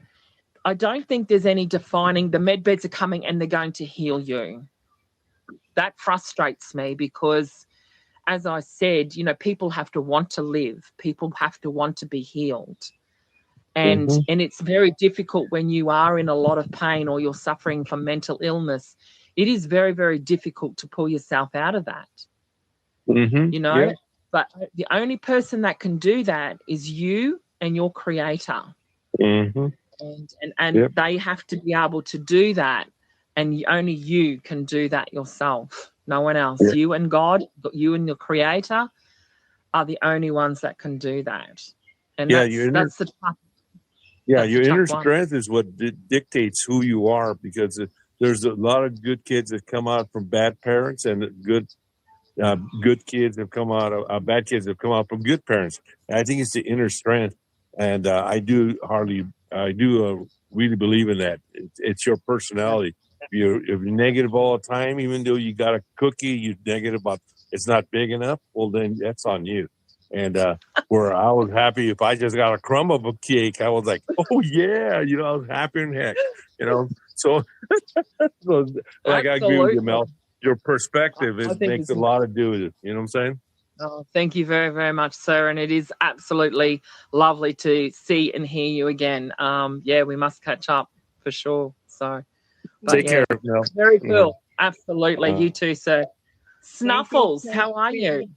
Hey, Mel, we got to go to the wall for a little bit. Oh, yes. Okay. Well, Snuffles, you hold on 1 second there, darling. We must go to the wall. I'm having such a great time today, babe. I'm having such a great time today. I don't know. Yep. I need to step in here. We got to go to the wall for a little bit. Snuffles, if you can mute yourself when we come back to the live questions, you'll be the first one up then. Beautiful. Thank you. And Tom, you're on the wall first. Do you want to read your question for Mel? Hi, Mel. Lovely as always. Hey, champion. How are you? What a legend. All right, here's my question. It's been on the wall. Since 1973, gold has had a fixed statutory price of $42.22 an ounce by the U.S. Treasury, while it's currently traded on the COMEX at or around $48.50 an ounce. In February, VP Vance and Secretary Rubio met with 50 or so nations to establish a preferential trade bloc and reference floor pricing for critical minerals, including gold and silver. Last month, the System Integrity Through License Vault Expansion and Resilience Act, the Silver Act, H.R. 8007, was introduced by Representative Fulcher and Harris. The bill aims to promote geographic diversity of approved precious metal Everybody okay so beyond the New far? York area for better resilience, competition, and to address national security risks in the futures gold and silver markets. So I had 3 questions. Feel free to answer one or all. If the Silver Act is approved with private vault operators established across all 4 major U.S. time zones, would it change where or how the future prices are discovered and set? How would this likely impact metal exchange transactions, as less than 1% of COMEX contracts are currently called for delivery? And 3, do you envision the Treasury maintaining a fixed statutory price for gold, and how might it change? Thanks, Mel. Thank you. No, thank you, because I briefed over that one very quickly. So I'm going to start with the last, because the last is the best one because it coincides with the rest.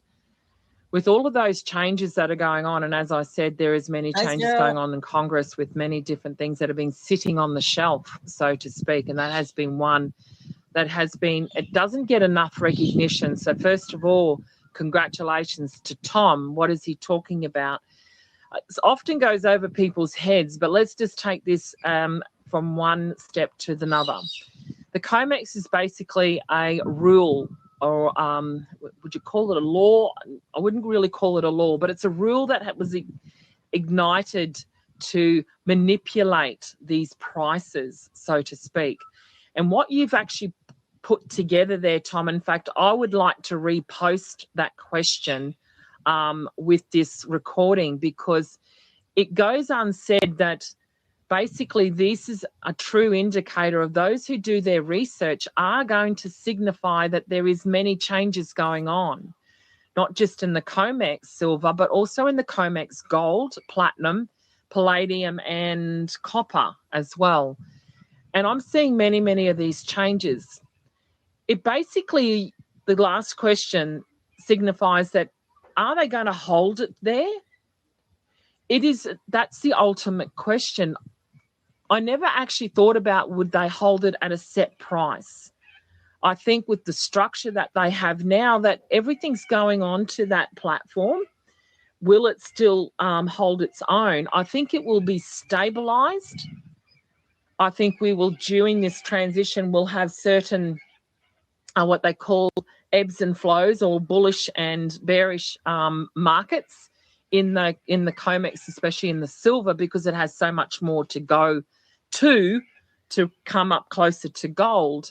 And the fact that the silver is actually backing what we used to call the gold standard, but it's actually the backing of how much silver is in everything that we touch and feel every other day. Silver is one of those precious metals, in the sense, because it's in everything. We need silver more than what we actually need gold. And the point is that, do they hold it? It's all to do with the pricing and the previous manipulation. I think COMEX rules disappears. Will they hold it at a certain price? I think it will hold its own. And I think that's the whole point of the actual gold, this asset-backed standard, is that they will actually hold it to stabilize the currencies that we actually are going to be holding. Each currency, of course, is linked to a token, that being XRP, XLM, XDC, and so forth. We can't forget iridium as well, a very special metal, and understand the elements for the health. When we talked about the quantum health just a short time ago, iridium plays a very big part in the quantum healing systems as well. Does that replace all the pharmaceutical companies and that we often see, what we touched on once before, Tom? I reflect on these things every single day when there's changes in the, is it HR 8007, I think it is, that we're talking about. And it's very, very interesting that all of these bills have been altered. I don't think I've ever seen so many bills and acts being altered. And is this part of that Clarity Act, giving clarity to the precious metals? Because someone did ask the question, I think, about the Clarity Act, and they could only find it in Canada. Understand the importance of, as I said earlier about Hungary, let's understand the importance of Canada when it comes to the regulatories of these COMEXs that we're actually talking about. If we were to look back on the original maps that we were given to show us what's going on in the structure of these quantum financial systems, is that Canada plays a very big role in the fact that Canada has so many rare earth minerals that it is there to add value to those quantum computers. Hence, the reason for the COMEX, and as I said, for the stability, is that we're going into this quantum system. It should maintain. Will it stay at the same price? Is not really sure at this point in time, but I think it will be stabilized to where it is actually valued at. And then from there, things will get adjusted, such as your wages, such as the release of income tax. There has to be this still balance of trade. And once they balance the price of these precious metals to where they are actually truly valued at, then I think, yes, that will affect all of that. But for me, Tom, you've answered a lot of questions today that people are wondering about the Clarity Act. And as I said, I think all of these little things that you're finding are implementations of the Clarity Act. This then opens it up to the Genius Act, which is the big, beautiful bill, the BB. Is this the BB that actually signifies that the bill is actually part of course, Nasara Jasara and the RV? Does it actually have to be part of the actual implementation of the RV before the RV happens? I don't know. I don't think anyone really knows. Only those who are in the know that answer. But it certainly got me very, very excited today with the research that you've done. It's not just about the silver and the COMEX, Sunshine. This, to me, is the implementation of that being the Clarity Act and the BB that we've been watching in the Q post, because it's the big, beautiful bill that's going to, I believe, is your Jubilee or your global currency reset / RV. And so, Tom, I think it's a combination of a whole lot of things. I think if I was to break it down question by question, then you and I would have our own show, mate. So, but it certainly does look like, to me, the implementations of that being the Clarity Act, because there's so many people are saying it's not passed yet and this, that. And I said, well, it's one of those ones that I think it's the structure behind the scenes that is there to implement the big, beautiful bill, that being the Genius Act. And that there, ladies and gentlemen, is your Jubilee. Does it go before or after the RV? Only those in the know would know that. So, yeah, it's a very good question, Tom. But to break it down, it would be, I could do an hour with you just on those 3 questions, mate. So well done. All righty. Thanks, Tom. So I'm scrolling down over the wall and I see different questions about med beds, about the QFS. When's it going to go? What frequency do you need in the med bed? Different things. And I'm going to just step in here and add this to it. Mel has already talked about the med beds. She doesn't know when they're going to go. No, none of us know that. If she would tell you a date, which she never will, she would be guessing. So she doesn't know when it's going to happen. She doesn't know the frequency that you're going to need to get in a med bed, if that even happens. This is just what she thinks. So when you hear her saying these things, when she's talking, please don't write a question of something that you, me, or her, or anybody else in this channel would never know the answer, because we're not in the know. We are not in the know. So when you ask a question that already been answered in a way, I'm not going to read it on the wall, because there's a lot of questions here. And I'm not doing that out of being, mean or anything. But Mel doesn't know those answers. None of us do. So I'm going to skip over them. She doesn't know when the QFS is going to be rolling out. I mean, none of us know these things. We just have to go along, ride the tide like everybody else. And so if I'm skipping a question, it's because of that. So at that point, I'm going to go on. This is from All for Truth. Mel, can you tell me what your intel said about the Committee of 300? Oh, yes. Well, good, bad, indifferent. She's a cheeky bugger. I sort of avoided that one. I was hoping not to go there, because there's so many speculations about the Committee 300, good, bad, or indifferent. I think, again, I think it's going to be one of those personal discernments. What is it? It's if you were to Google Committee 300, you'll get one of those ones that it's a conspiracy theory. It's this, it's that.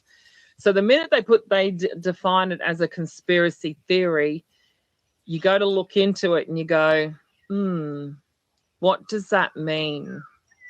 Is it true? Is it good? Is it bad?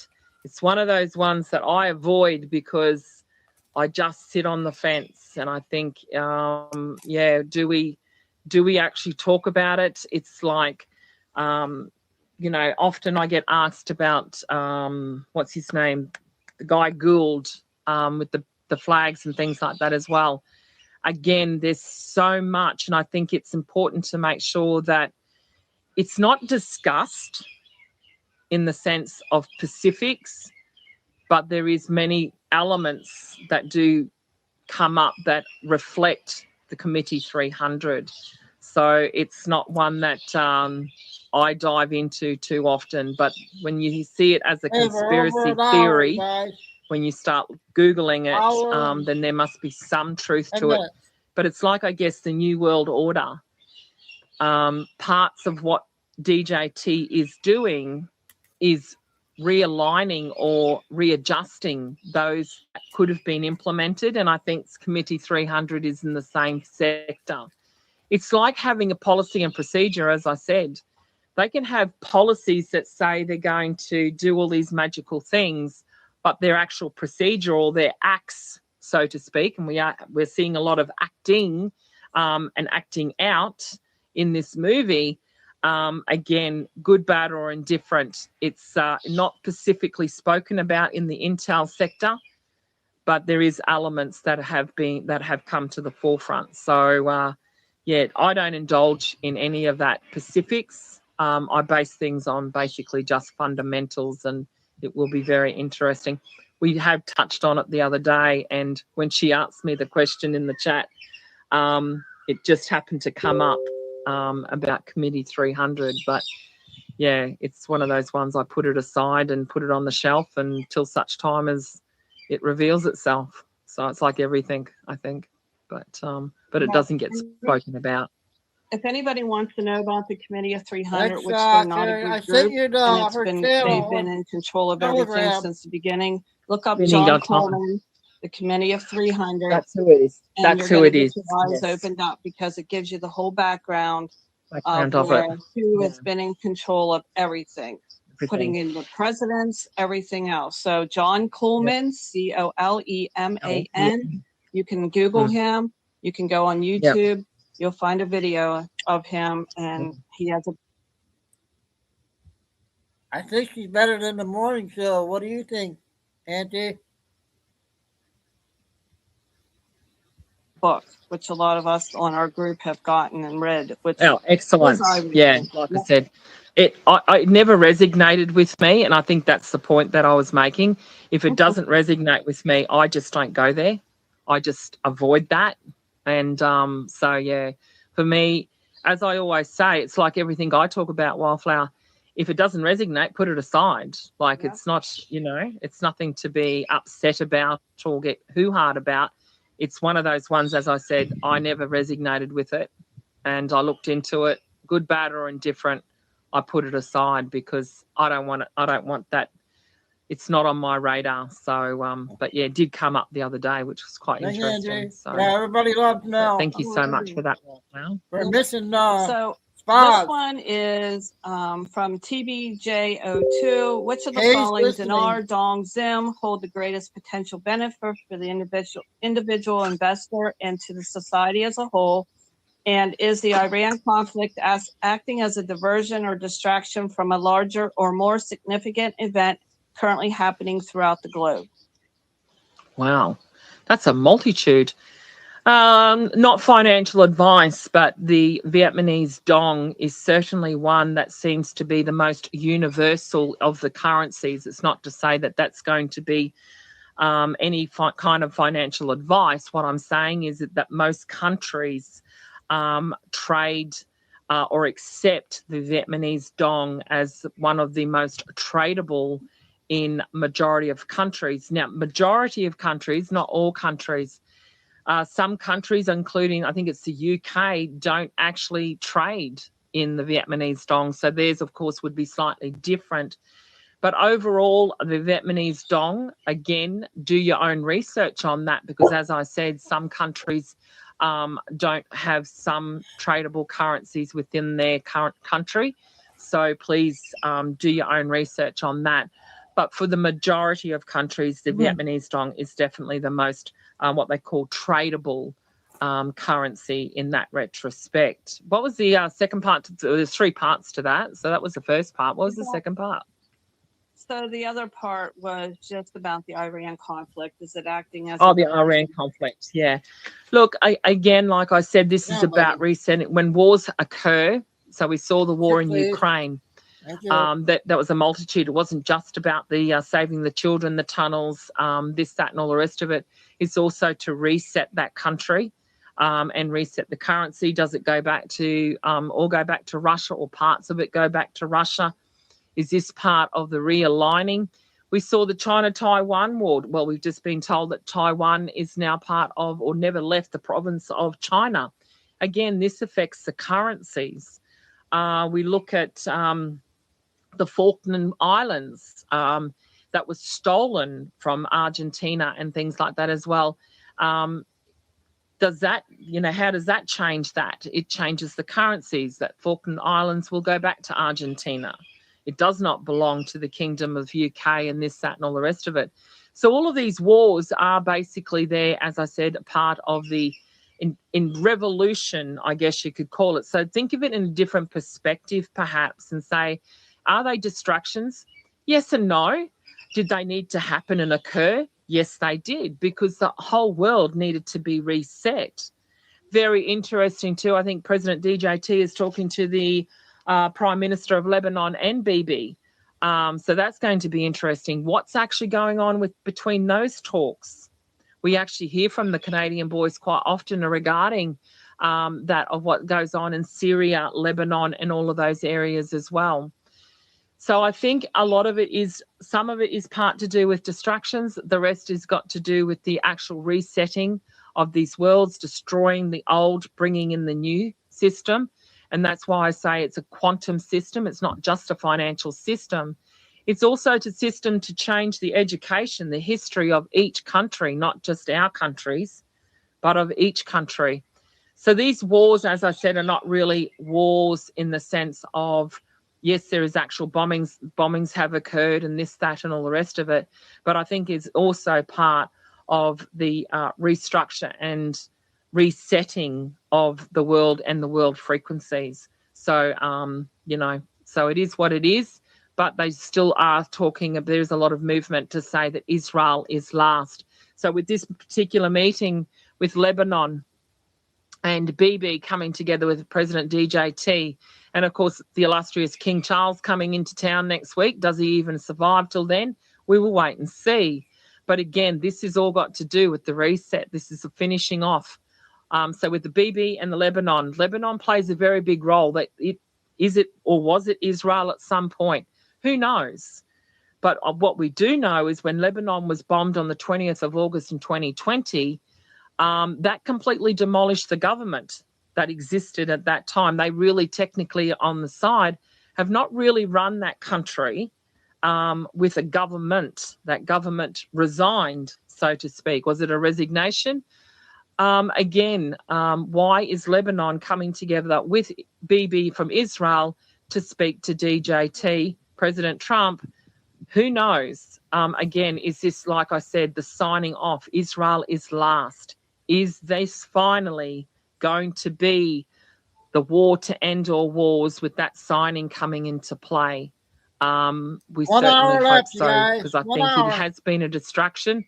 But as I always say, the distraction, there's other things going on in the background. I'm excited to hear what comes or see what comes out of this meeting. And often it's about 72 hours after that we actually start to see the remnants of what the meaning of purpose behind that particular meeting was. So I don't think there's going to be too many wars after that. I think the Iran is 90%, as Gene Decode said the other day. I'd hope to think that it's now about 92, 93% done now. And Israel is last. Is that going to be that last 4 to 6%? I damn well hope so. So looking forward to that. Thank you. Back to the currency. There was a question I've seen on the wall somewhere down, so I'm going to tie it in.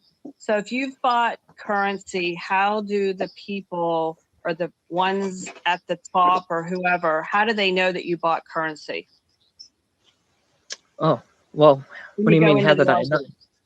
Oh, to go into the RV. Just got to plug myself in here. It's a quantum. It's quantum, ladies and gentlemen. How do they not know? Oh, I paid cash for it. Well, you have a cash withdrawal, and then you went down the road and went to Travelex and brought some cash. How do they know? They just know. It's quantum. It's a quantum energy. It's a quantum frequency. Just let's take it from a different perspective now. Some fun things, some fun notes. One of the very few currencies that didn't have any kind of security on them, of course, was the fiat dollar from the US dollar, hence why it was the most corrupt used note, so to speak.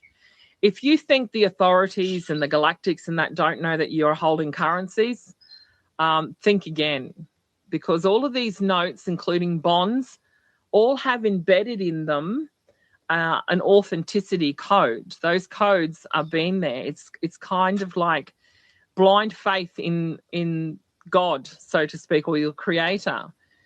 They are there. They know. It's not so much of trying to hide that, oh, I paid cash for my currencies. How do they know? I don't have a receipt. Yeah, I think we need to get really past that. I'm not really, don't know how to answer that, because it's like, how do they know? Well, they just know. They just absolutely know. It's like, even from now, as we move forward, you know, with your fingerprint, or doesn't even have to be the finger, the pressure of your point or the frequencies between the fingertip to your screen, your voice, your facial recognition. We've basically transitioned. The good, the bad, and the ugly is they were Big Brother, and Big Brother has been watching you. They know that when you walked into the coin place and you walked out with a parcel or a bulge in your wallet, they knew that you purchased some coins. The good and the bad of that is that, as I said, just because you think you've worked out a way to get around it without them knowing about it, forget not. Because, as I always said, if things were to go pear-shaped and you got robbed, the first thing you're going to do is go to the cameras, and then you're going to blame Big Brother for having the cameras there. But the cameras are also there to protect you in the form of if you were robbed and things like that as well. How do they know that they're your currencies? Believe you me, your frequencies. Now, when you talk about criminology, in criminology, it was interesting that we talked about the frequency machine before.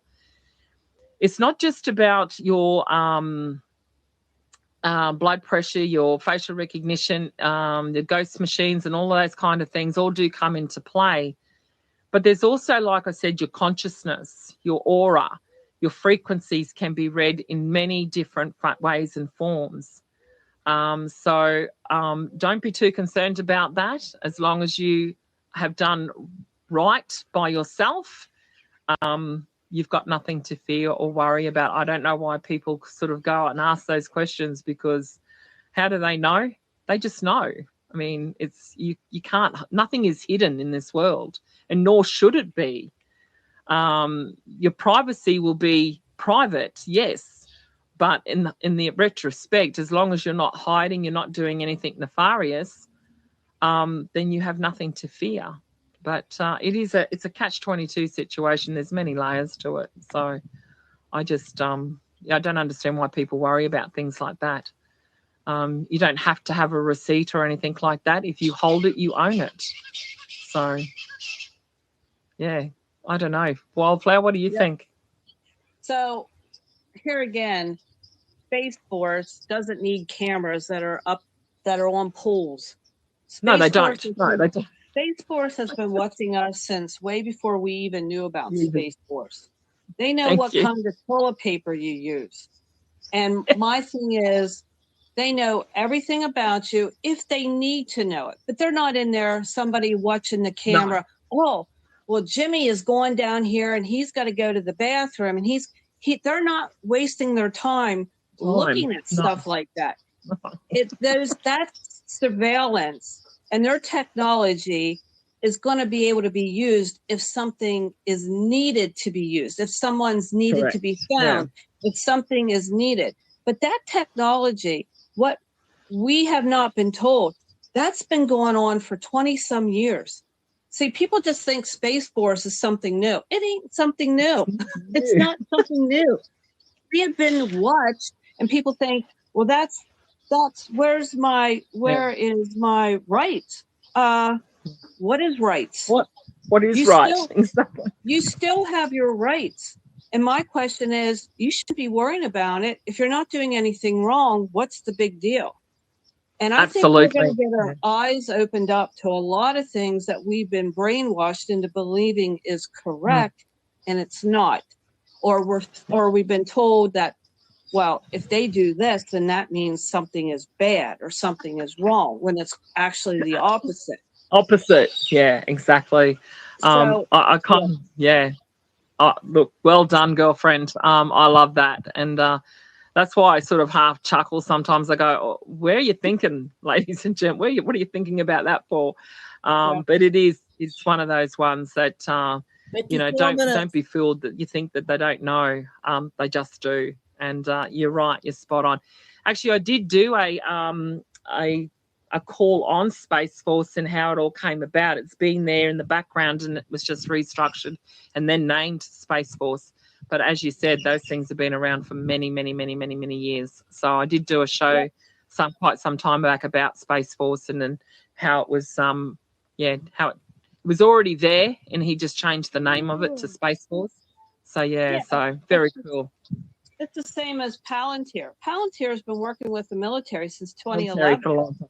It's Yeah, not absolutely. just something recent.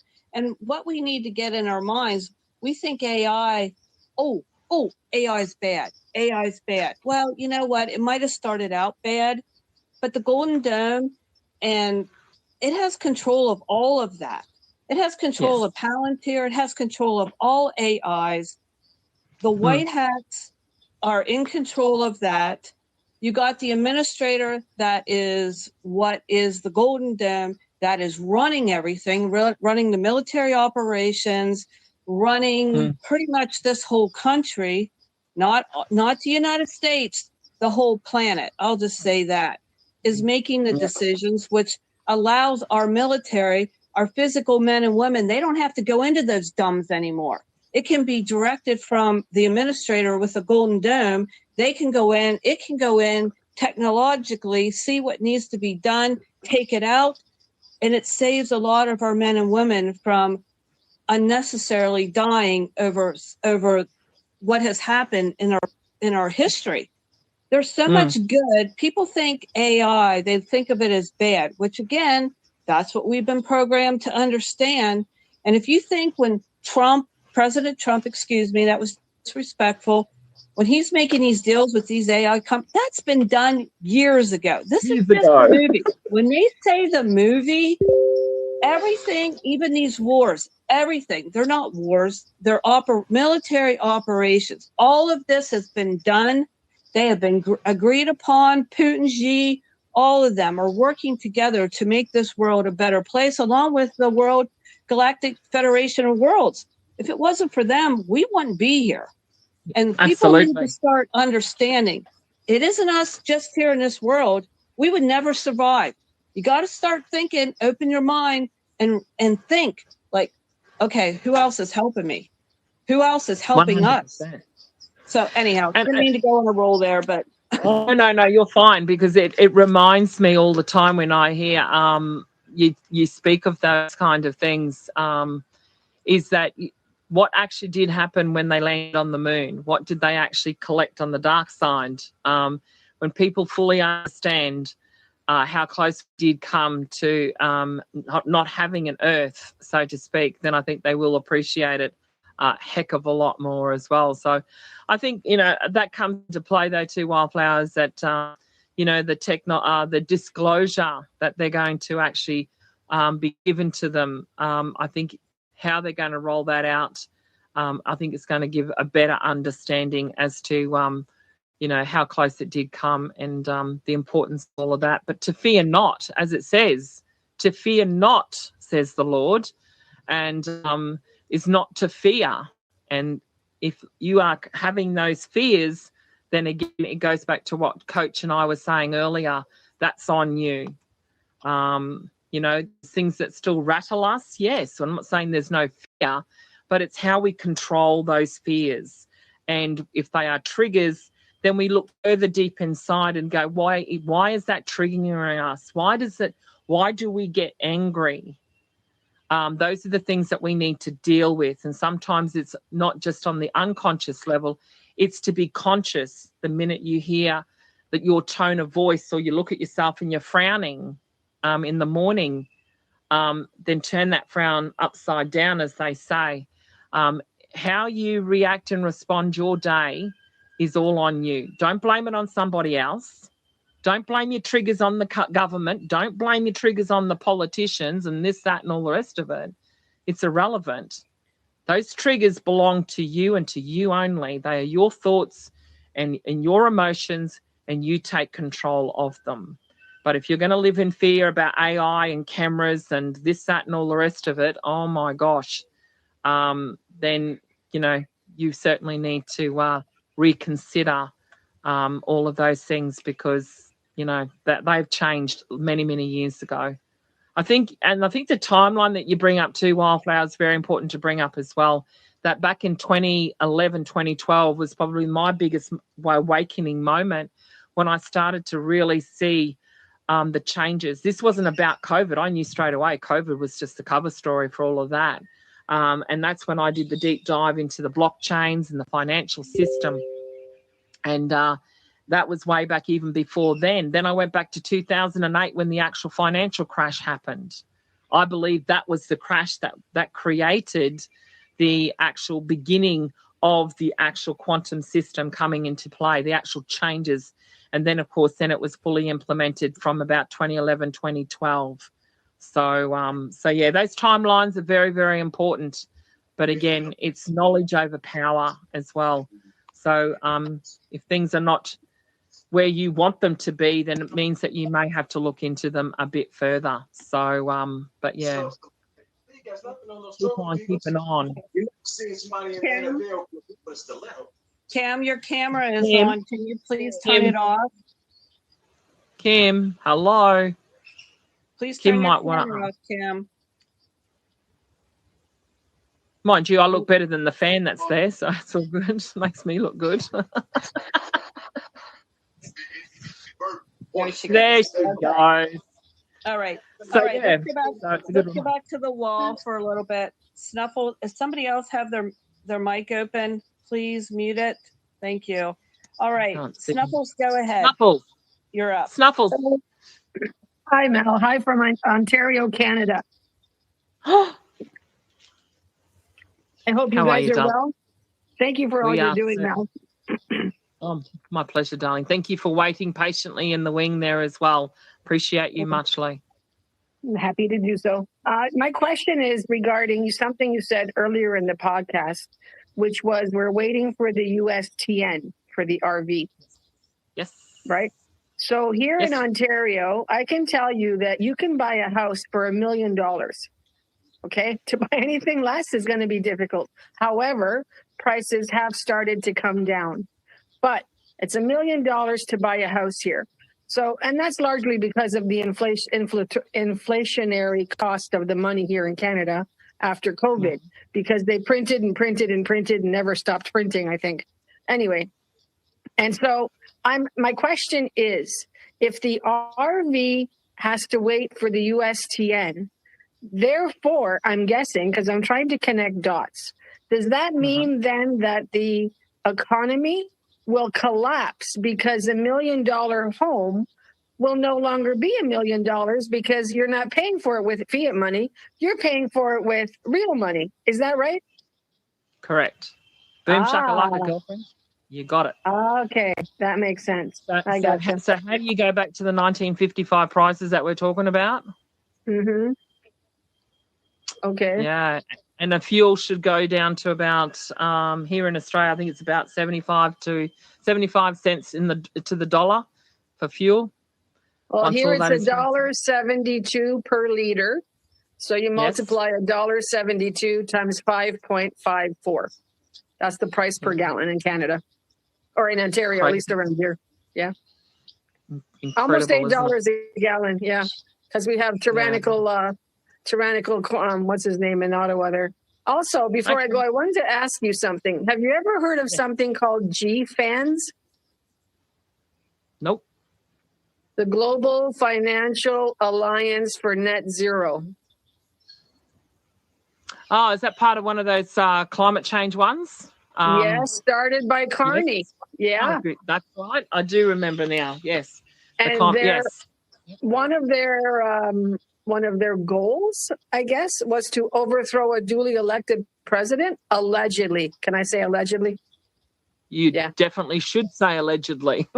Right. Yeah.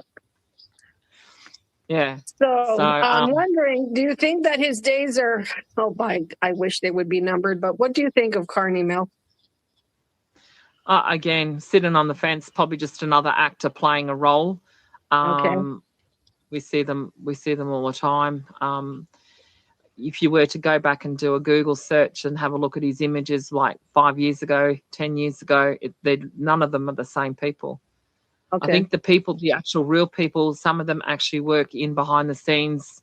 And as I said, for safety, security or castings or whatever, they put these people up there to, and they are for these people who are in safety. Some of them are not all bad. Okay. As I said, what if I'm going to go to the UK now? What if, what's his name? Johnson, ends up being, Bogo, whatever his name is, the Bogan looking fella. What if he turns out to be, he's part of the White Hat revolution? Who knows? None of us really know that.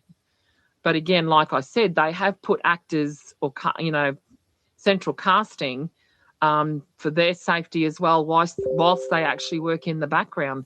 There's many, many layers to this. And again, like I said, I don't go down the track of posting videos because everyone loves them about, this is a picture of so-and-so. I very, very rarely do that because, as I said, we overthink things sometimes as well because we all look the same. But how often have you walked down the street and seen someone that reminds you of someone else? And you go, and it's like, okay, so again, like I said, we all have many synchronicities and we are singularity to God. Sometimes we often think, oh, gee, that reminds me of Auntie Mary, Wonder if that was Auntie Mary walking down the street. But yeah, again, like I said, come back, focus on yourself and see what happens. But the whole climate change thing actually is very interesting. Something just downloaded with me as well. I just wanted to quickly mention it. Not to go on a tangent on climate change, but I was talking to my Malaysia group the other day, and I said, we're starting to see, even in their tax system, good, bad, or indifferent about the carbon credits that need to be returned to the farmers. We have a carbon credit scheme, so to speak. Is it a scheme? Yeah, it is a scheme. But the point being is that these carbon taxes are being removed. Now, understand too that anything to do with those schemes, one that you've mentioned as well, are being changed and altered. And they all start to come back under what we call ESG, which is environmental social governance. And this actually was being restructured, believe it or not, under FEMA. So when President Trump was going on about FEMA was bad, bad, bad, he was bringing it to our attention to make sure that we go in and have a look at those FEMAs, right? And the structure of that. Well, that's been restructured, but for good, but for many different reasons and purposes as well. So under that old FEMA, which is like the United Nations bullshit, they actually working behind under these corporations. They're working behind the scenes, and this is where they do the whole climate change thing. and they have made many, many adjustments to that. So you're probably going to see when they do bring these things up to our attention, it's not to say that they are complete distraction. Sometimes they are an attraction for us to go and look into to see the changes or the implementations as we smooth transition into this new world. So understand there's many, many layers to it, but I do know that even the carbon system here in Australia has altered and changed, as well as Malaysia.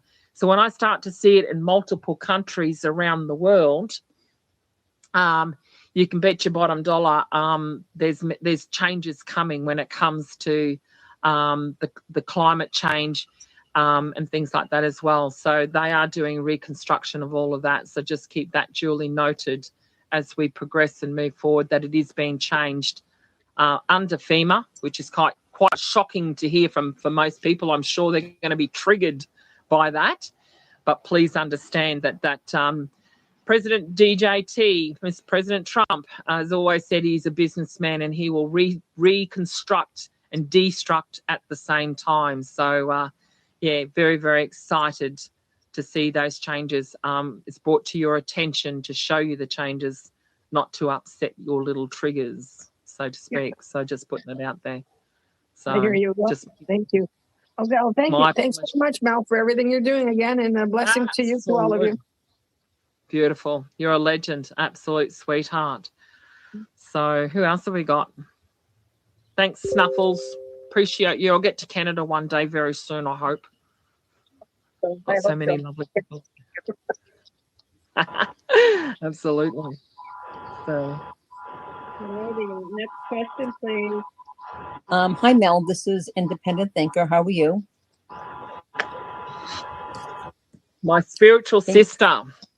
Oh my gosh. Well, you just brought up. I need to catch up with you. You just brought up synchronicities, and I was thinking the other night, and I'm going to run it by you. So the more we have these synchronicities and all these numbers that we're seeing, are we just getting more and more in line with who we really are and who we're going to be? Thank you. Oh, absolutely, honey. And you are called Independent Thinker for a reason. And I hope everyone is also experiencing that beautiful synchronicities as we talk.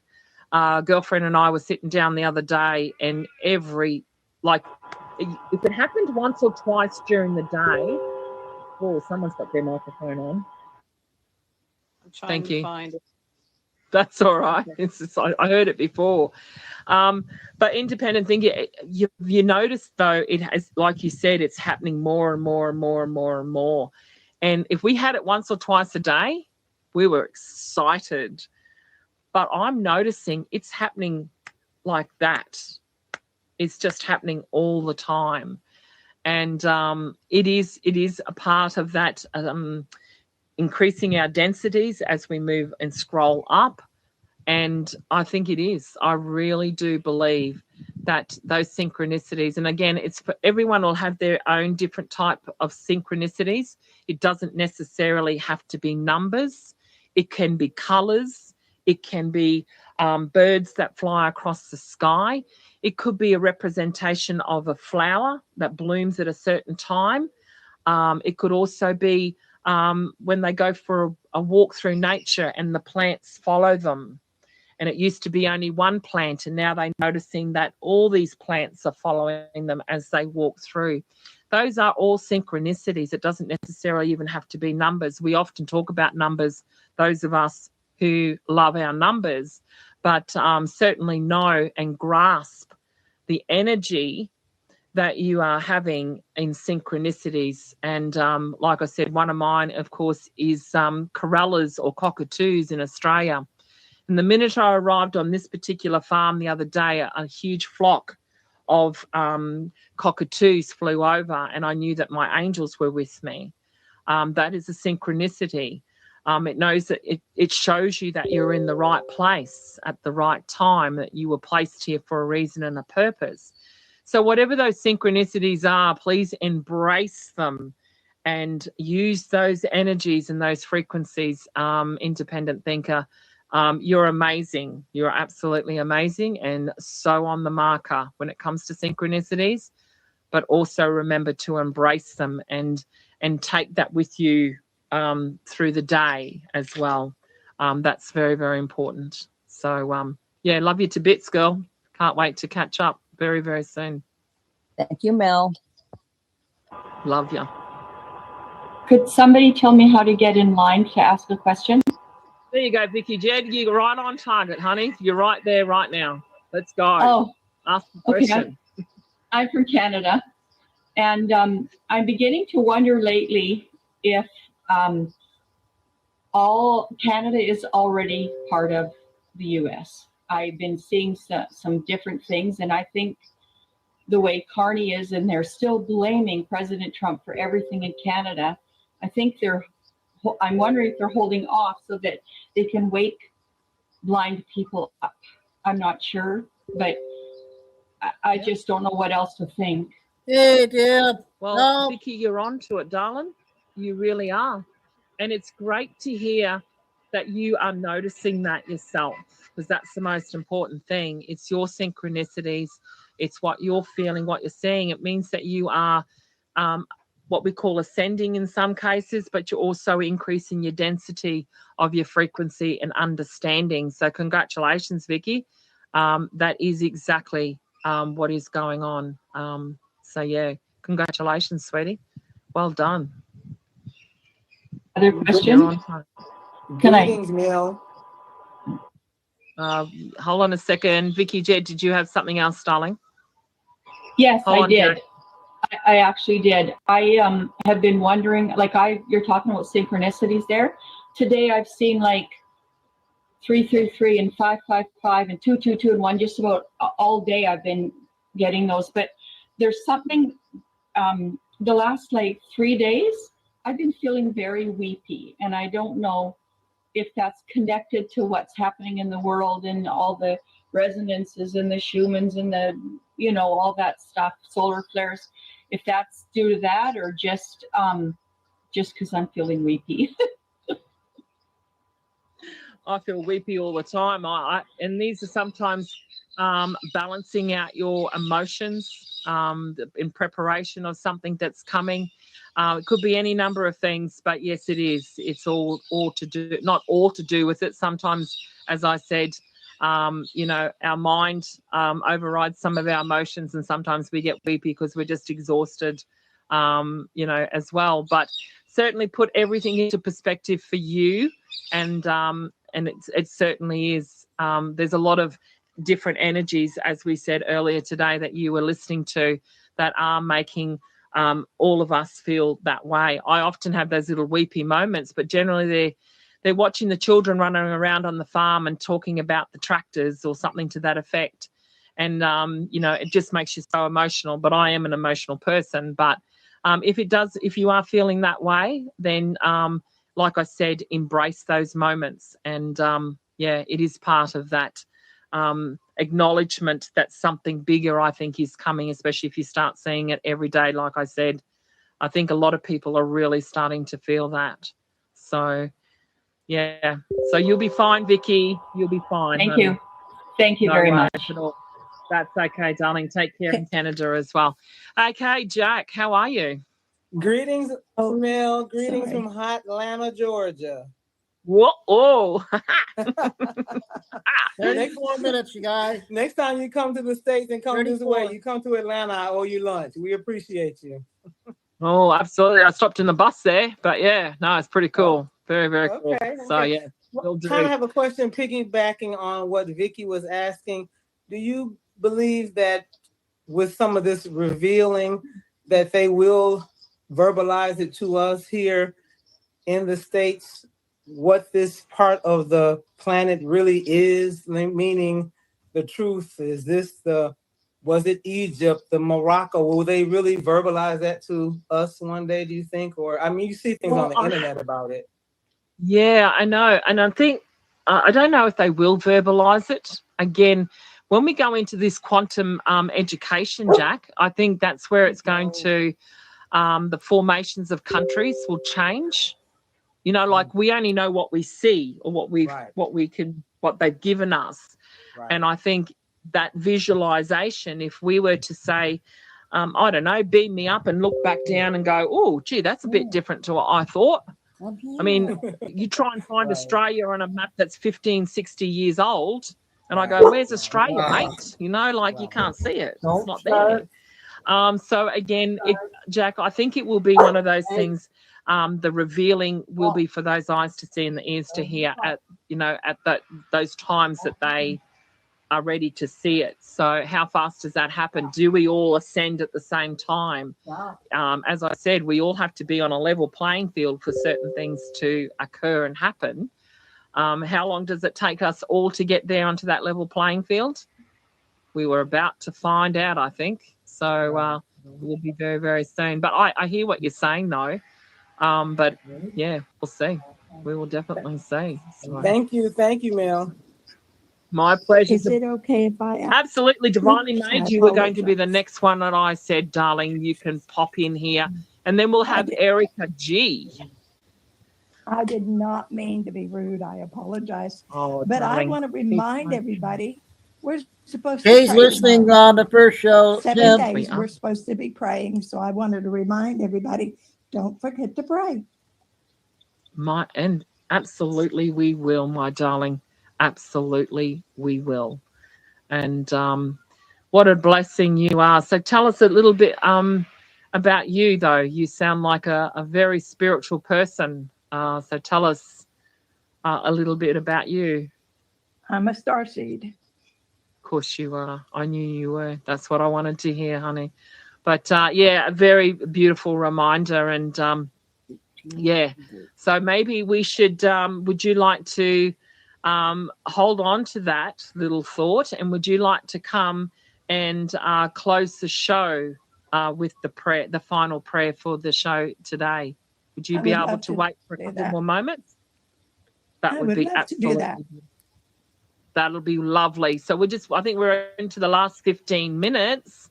So we're going to say a quick hello, divinely made, to Erica G. Then we're going to close with Wildflower and the board, and we'll come back to Divinely Made to close out, to start the prayers for the next 7 days. Let us be reminded. Erica G, how are you, my darling?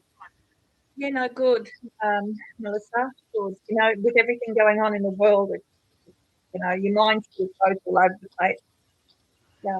So, are you okay? You're good? I am, yes. My eyes are burning because I know that when they're burning, I'm not getting enough sleep. I've had a very exciting night. Looking forward to sharing some big news in the coming days. As I said, I always hold on to these things until I get, full clarity and validated and verified and all that sort of thing. But there was some very big news. I was hoping to have an early night last night. I shouldn't speak that into being, because God always says, have you got something else to do tonight, Mel? And I was up until 3:30 this morning. So, yes. But yeah, look, there is a lot of energies and a lot of frequencies. And I'm not just talking about the RV here, Erica. I am talking about things that are coming, things that are changing in the world. I was talking to some very big businessmen here in Australia, and we were talking about the changes that are coming in the industrial side of things. We were talking about how they're going to alter the nanoparticles of that being aluminium and turning it into something stronger than Australian steel. So that's another concept as well that we need to consider. So there's just things like that, not necessarily to do with the actual RV timing, but it's also relevant because it gives us an indicator that these suppressed industrial revolution, so to speak, is actually coming into play. And that gets me very excited, because change is exciting in a world such as this. And I'm looking forward to sharing, as I said, some new innovations, new ways of thinking. We're talking about the frequencies and bees and beekeeping this week. I'm talking about nitrogen frequencies. and how they are using non-chemicals to actually laser the weeds, the bad weeds, but there's good weeds as well. We're going to be talking a lot more about worms and regenerative farming, and how it is actually viable when the norms have been telling us that regen is not viable. So we have been working very, very strong in the background, but it is also, as I said, there's only one of me, and I probably overstretched myself the last couple of weeks, but that's okay. As I said, things are very, very exciting, but thank you for asking, and the right. beautiful Erica G. Yeah. You're welcome. I was going to ask a question. It had a little bit to do with the RV, but while you were talking about the farming, I don't want to lose that train of thought, because I'm extremely interested in the farming side of things when all this turns over. I'm very much into going into flax and going into natural fibers and the beekeeping and the lady beetles for, farming and stuff like that. Huge things that can happen there would be brilliant. But what I was going to ask you, and it is a little bit to do with the RV, but you know how we've got all this stuff happening in the world with all the elections here and the Iran, and then we've got possibly things still having to sort out with Cuba. And I have a passion because my family are from Hungary, and we've just seen this election that took place with Viktor Orban, and then this Peter Magyar. Well, like, he is not the bee's knees, I can tell you, from what I have heard and from what his wife's book has just come out. And the things he has done are so disgusting. Evil. It is evil. Evil. And I don't know whether I'm a good judge of character, but I don't see Viktor Orban to what they're making him out to be. I can't. I've sort of followed him, and there's always people saying negative. That we just know that it's just going to happen. But because there's still such a mess there, and it hasn't even come out yet, it's only slightly moving forward.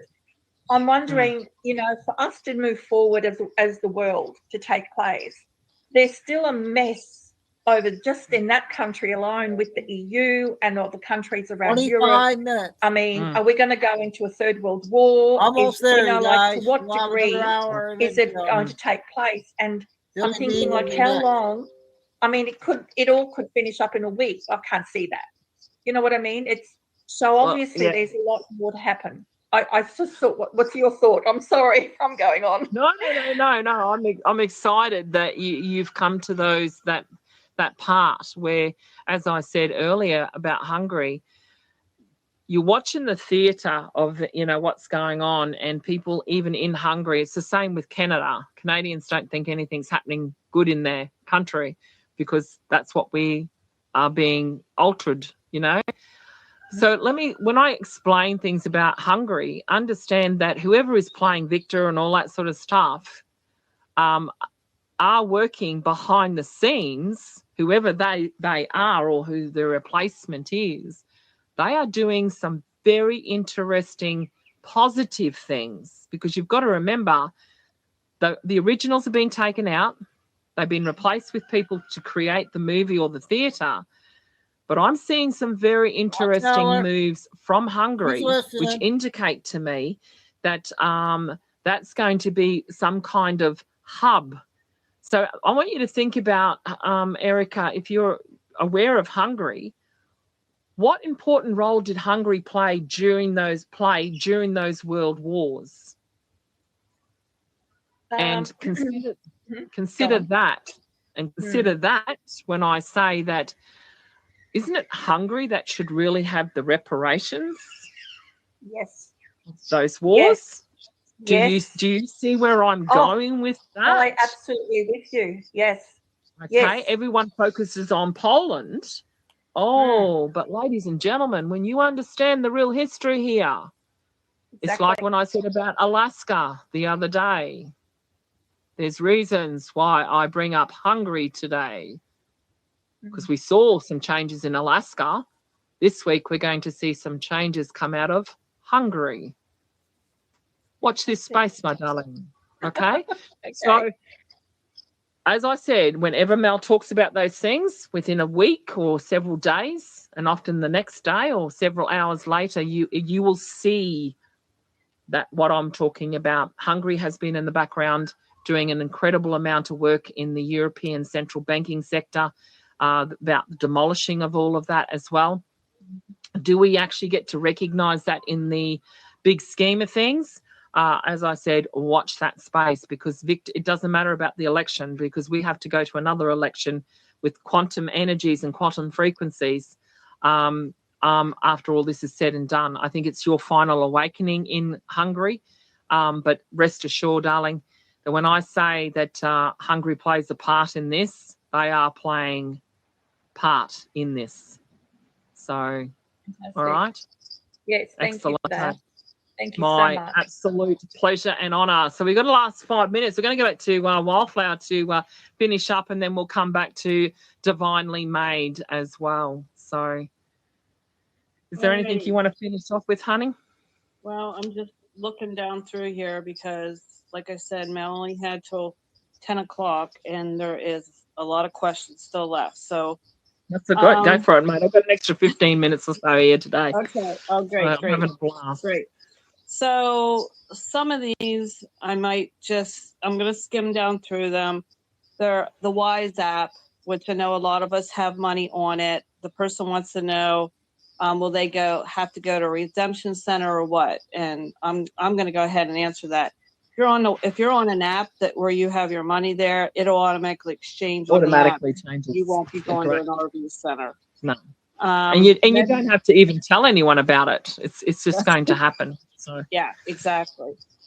So another question about the med beds, but I think we've all seen, and maybe we haven't. There was a person out there giving advice and telling us about the med beds again. And my thing is, nobody knows 100% about when they're going to come, how they're going to come, what's going to happen. Why would we be under an NDA for a med bed? Just think, people. Think logically. And these people that are saying they know, they're the ones that don't know. I'm just going to say it. Be careful who you follow. Very good. And well said. Nobody knows about these med beds. Nobody knows when the RV is going to happen. Only a select few, maybe 10 people. And I don't think any of the ones that are saying they know are one of those 10 people. That's my opinion. But I don't think nobody knows for sure how that's all going to work out, if we're going to be under an NDA or not on any of this. We're just going to have to wait and see. If we are, then they'll tell you. They'll tell you when it happens. Oh, I'm sorry. I said that a long time ago. Only 10 people in the world knows everything. Right, you guys? I don't know how these podcasters think that they know.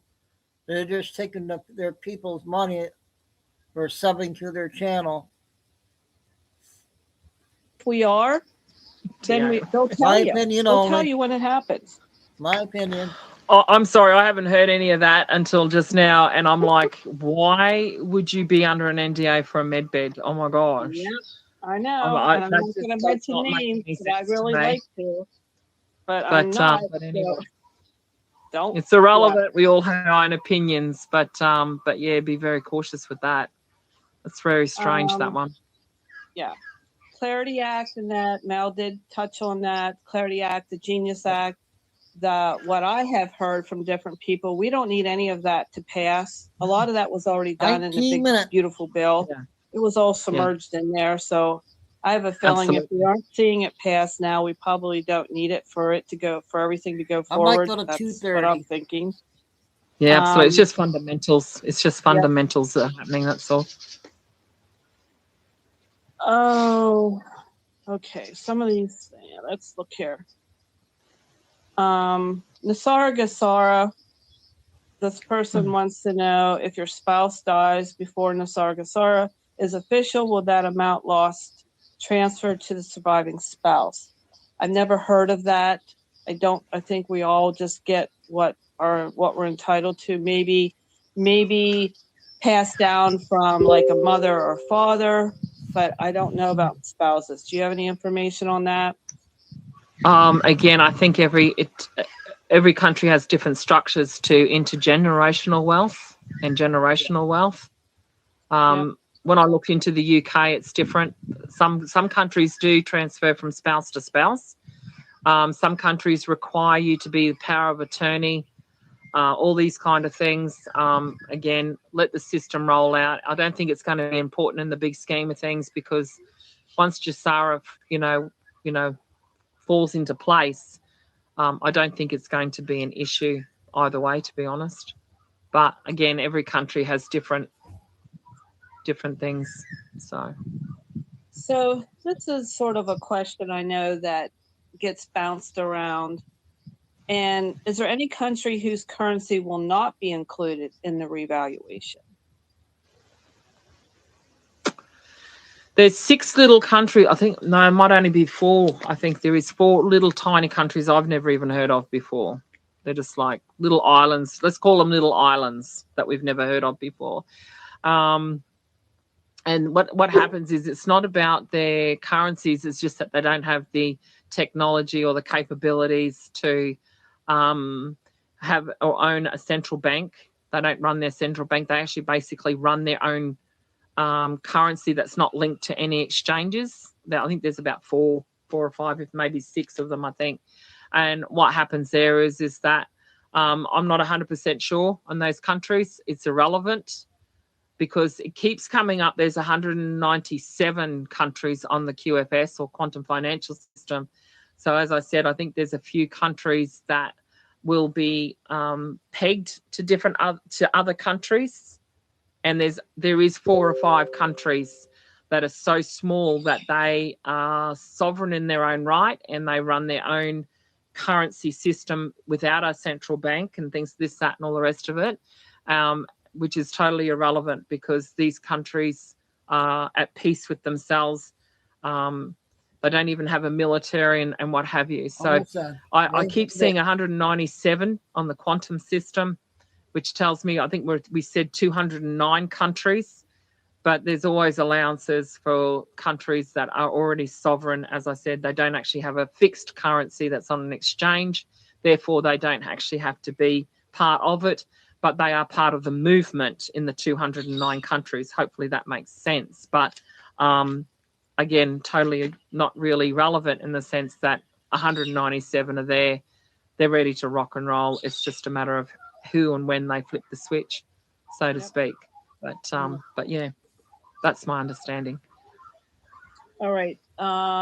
You mentioned the 36 and 42 Pango. What about the 46? Oh, sorry. Yes, and my bad. Yes, I thought there was another one. Yes, they're fine. Okay. Thank you. Oh, I forgot about the 46. I'm just time traveling. I haven't got to 1946 yet. I'm sorry. My bad. All right. I'm just going down through here. Oh, listen to the birds. I know, you can really hear them. Oh, they're so beautiful. They're chirping away with all of us chirping. It's just beautiful. I'm just going to put this out here, because Coach G also said, please be careful who you are following and listening to. We do not need a QFS account, and we should make a recording and just press the play button. If anybody is saying you do, if anybody's saying you need a trust before the QFS happens, we don't even know if it's going to be called QFS before the RV happens. Those people are not, I'm going to say, don't waste your time listening to them, because you can take your time and do something that's better. They do, that's, yeah. 100%. Those are the people I hope something they get reprimanded somehow by putting out false information. It's bad enough trying to figure out what's true and what's not true, and then we got ones playing their games. And yeah, anyhow, Terry, I see what you put in there about the law 1, but that is awful long, and we don't have enough time to read that. But thank you for posting that on the wall. If those ones we can chat about them in the chat room if you like. Yep. tomorrow or that'd be something. good. Okay, that'll Yep. be fine. Save that one. Looking here. So if each currency is tied to a coin, is that kingdom based? That's a loaded question. Jeez. But eventually it will be. Yes, it will be eventually. Yes, it's a loaded question. There's many layers to it. Again, it's part of the transition. But yes, I'm going to say yes on that one. All right. Give you a simple answer for that one.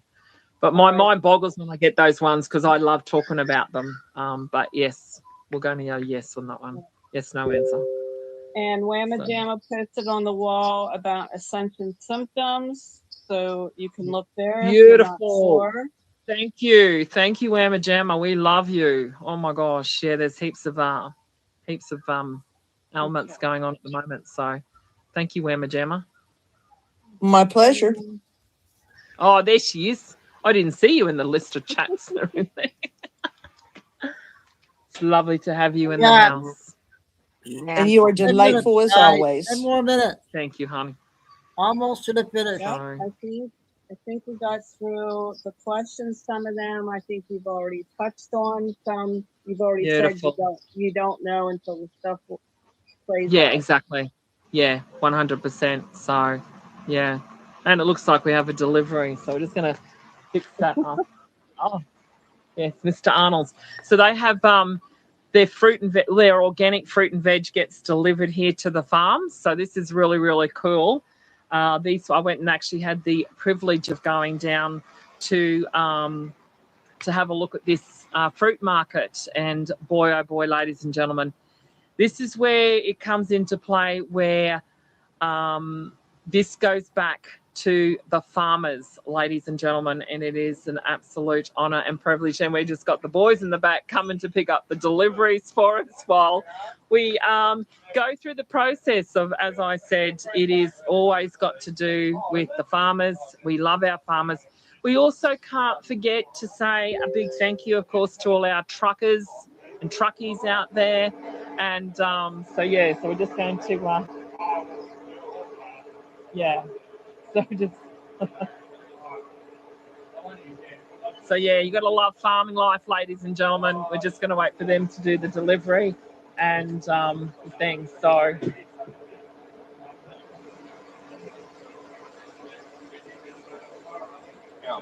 hey, just doing a live podcast here, so we got the boys going through as well.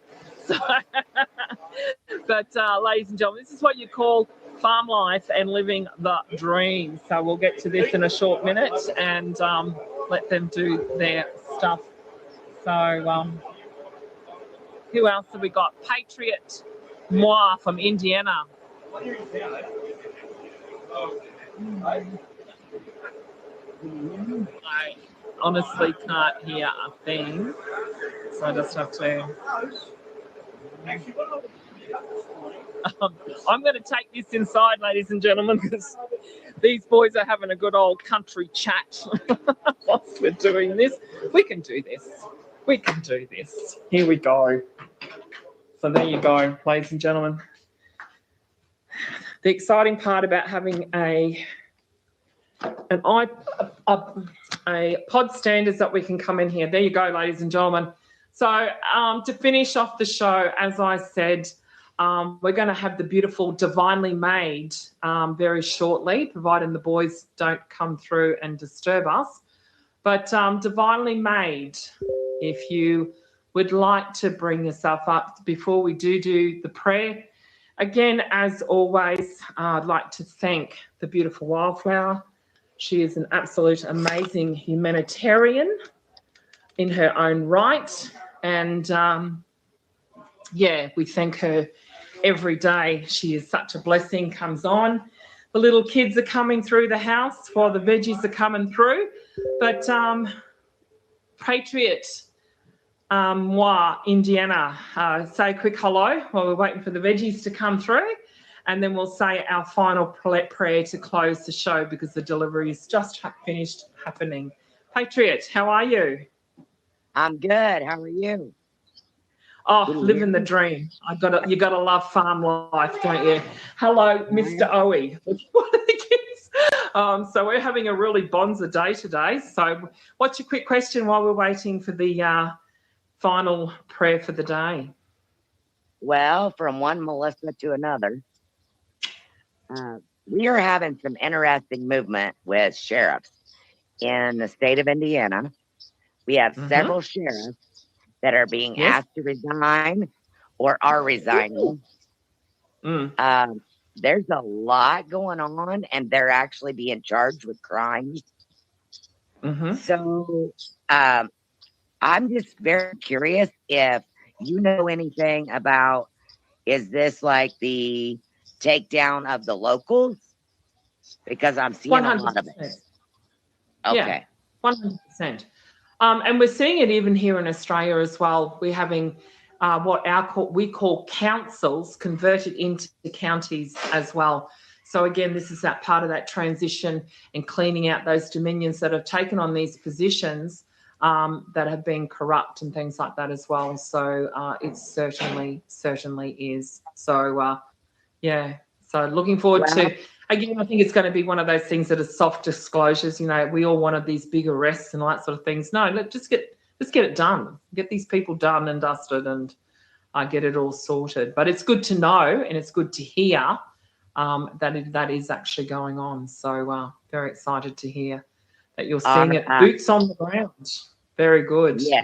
Very, very exciting to see and hear that. But let's get back to the old, what are the cowboy movies where the sheriff in town was nominated by the people for the people and kept it all clean and but there has been a lot of corruption over many years. So but it's good to know that it's actually still going on. So thank you so much. Our state representative. This model, guys. Our state representative has actually brought it so that if there's 200 residents will sign and agree to be there, they're talking about elimination of property taxes. Praise God. Boom. There we go. Yeah. We touched on that today as well, that the taxes being eliminated. And of course, that is part of Jasara. So that's even more exciting. So another confirmation. It just gets better and better. And sometimes it's like I said, maybe we should be focusing on all those little things. We're not going to be some big boom that's going to happen.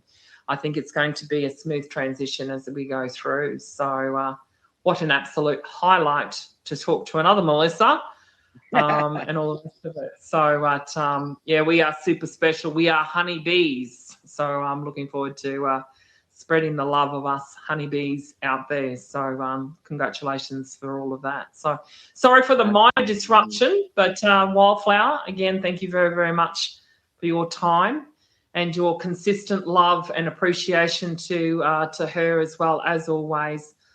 Is there anything else, Wildflower, before we go to our final prayer for the day to start our 7 days of prayer? Nope, I think we've covered a lot of ground tonight. You've answered a lot of questions. And again, thank you so much for coming on and sharing your time with us. That's quite okay. It's it felt like Okay. We did it. That was a big one. Tonight's show, we'll get the regular videos. We'll have a lot of intel for thing, but I'm gonna try to get a bunch in here. I got our funny lady on TikTok, Lucy, finally came out today. She didn't come out yesterday. So I'm going to try to get a few in. And then we'll get Billy after this one. Oh. Billy's only 11, I think. 4 minutes on this one. Thing that got very few views, no shares, and very few acknowledgments. And it was about what happened in Iran to a nurse and his wife. A nurse in Iran knew that if he tried to take care of the protesters that were shot, stabbed, beaten in the hospital, what is happening is the Islamic regime is coming into the hospital, snatching the protesters out and unaliving them. So this nurse decided that he would start trying to help these protesters that had been injured by getting the word out very quietly to come to his house under the cover of the night, and that he would try to help them with as much as he could with what he could get from the hospital, undetected. So this man and his wife were helping people who had been severely injured, who just knew that they go to the hospital, they're going to come in there and drag you out of the hospital, unalive you, and then make your loved ones pay a ransom to get your body back. So this man's in the middle of helping everybody. In the middle of the night, the Islamic regime kicks open this man's door, comes inside his home, and shoots his wife in the forehead in front of him. So they then drag him out of the house and beat him almost to death and torture him and throw him in prison. While he's in the prison, they walk in and have pictures on their phone that they force him to look at. It is his dead wife laying on the slab in the morgue being gang raped. A corpse. Imagine your dead wife on a slab in a morgue, and there are 3 or 4 men on every end of her with her dead body. He tried to unalive himself. He will never be the same. They were madly in love. They were a young couple. I feel that President Trump is not talking about this kind of stuff enough. I feel like he needs to get personal with these stories. And for all of you out there saying we started a war,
what does that mean, Jim?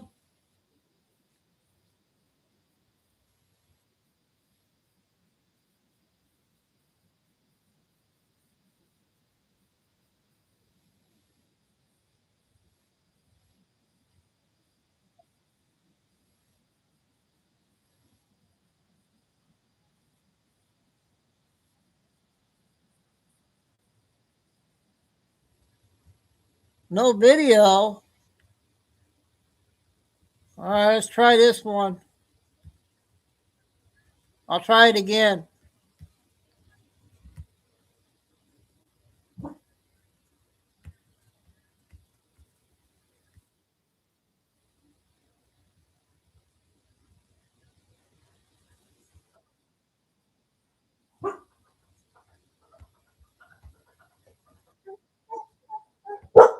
that got very few views, no shares, and very few acknowledgments. And it I'll was replay about it. what happened in Iran to a nurse and his wife.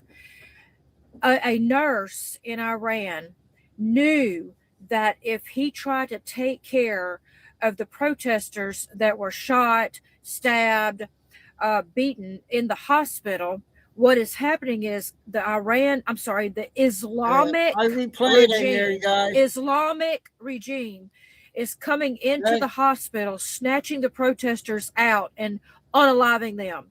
So this nurse decided that he would start trying to help these protesters that had been injured by getting the word out very quietly to come to his house under the cover of the night. Another important one. That he would try to help them with as much as he could with what he could get from the hospital, undetected. So this man and his wife were helping people who had been severely injured, who just knew that they go to the hospital, they're going to come in there and drag you out of the hospital, unalive you, and then make your loved ones pay a ransom to get your body back. So this man's in the middle of helping everybody. In the middle of the night, the Islamic regime kicks open this man's door, comes inside his home, and shoots his wife in the forehead in front of him. So they then drag him out of the house and beat him almost to death and torture him and throw him in prison. While he's in the prison, they walk in and have pictures on their phone that they force him to look at. It is his dead wife laying on the slab in the morgue being gang raped. A corpse. Imagine your dead wife on a slab in a morgue, and there are 3 or 4 men on every end of her with her dead body. He tried to unalive himself. He will never be the same. They were madly in love. They were a young couple.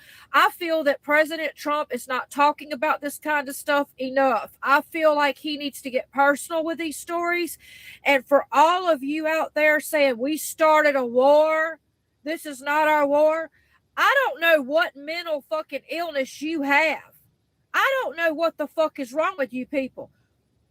Are you not understanding that they said, oh, by the way, Israel broke into one of their facilities? Israel has the paperwork showing all of their work that they were only 4 to 6 weeks from having a nuclear bomb. What do you people on the left think they were going to do with the nuclear bomb? Do you think that they were going to put it in a museum and charge people to come look at it? These people chant death to America. They are unaliving their own people. They are raping their own people. What the fuck do you think they will do to you? I have never in my fucking life seen so much. What the fuck is going on? How can you be against what he's doing? Do you guys hate President Trump so fucking much that you would rather have a nuclear bomb destroy the whole fucking America and you lose everybody and everything and your fucking life is gone? Every animal, every fucking child, everybody is nuked. That's how much you hate the president? These Islamic people are unaliving their own people and they're raping the fucking women after they're dead. What the fuck? Left, right, center, whatever the fuck you are, you think that's okay? You guys need to share this or share the post I made with those people's pictures. It needs to get out what is happening over there. Okay, another important one from her. 11-minute Billy Bean. We're almost done with the first show. A few more videos here.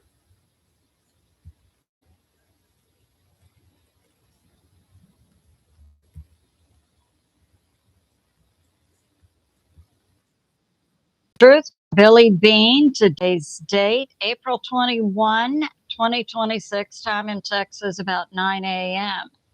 Some of the things we'll talk about today. Vance and his team are still in D.C. And what about those talks supposed to be taking place today? U.S. intel and President Trump fully aware that during the ceasefire, Russia and China re-weaponed Iran. So that's going on, plus a lot more. So let's get started. So we have this from U.S. Intel. This was last night about 7 o'clock. Iran's foreign minister, Arachi, said that Iran would not attend the talks on Tuesday. But we know this has been going back and forth. And we have this. Dialogue Works this morning interviewed Professor Marandi.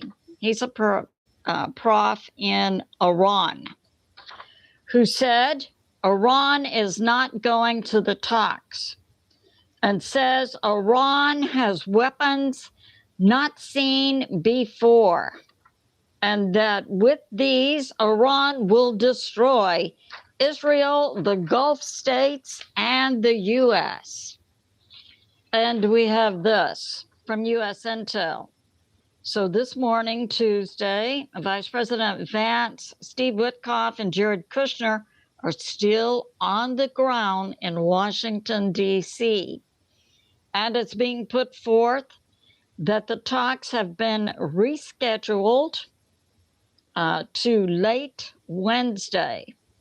And this intel I'm giving is accurate today as of 9:30 this morning. The talks in Pakistan apparently have been rescheduled to convene late Wednesday.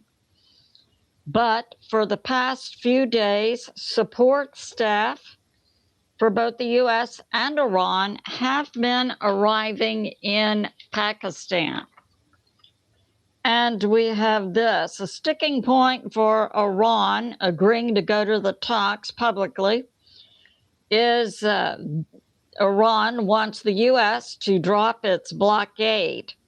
Good luck with that. We have President Trump on Truth Social saying that Iran has violated the ceasefire. And we clearly saw that over the weekend with our own lying eyes when Iran, using fast speedboats armed with anti-ship 50 cal and other big weapons, fired upon 3 vessels to close the Strait of Hormuz. Recall, 2 weeks ago, when the ceasefire was negotiated, the U.S. said Iran had to open the Strait of Hormuz, which they have not done yet.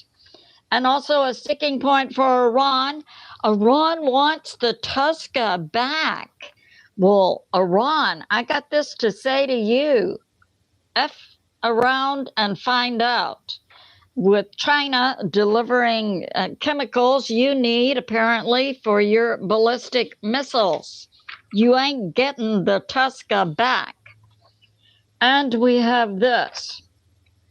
Iran's speaker in their Congress, Ghalibaf, who was loyal to Ayatollah number 1 and definitely still loyal to Ayatollah number 2. And it's being put forth that apparently this Ayatollah number 2, who does not appear in public, but rumors have it that he can talk or write or communicate somehow and give orders. So Ghalibaf is loyal to Ayatollah number 2.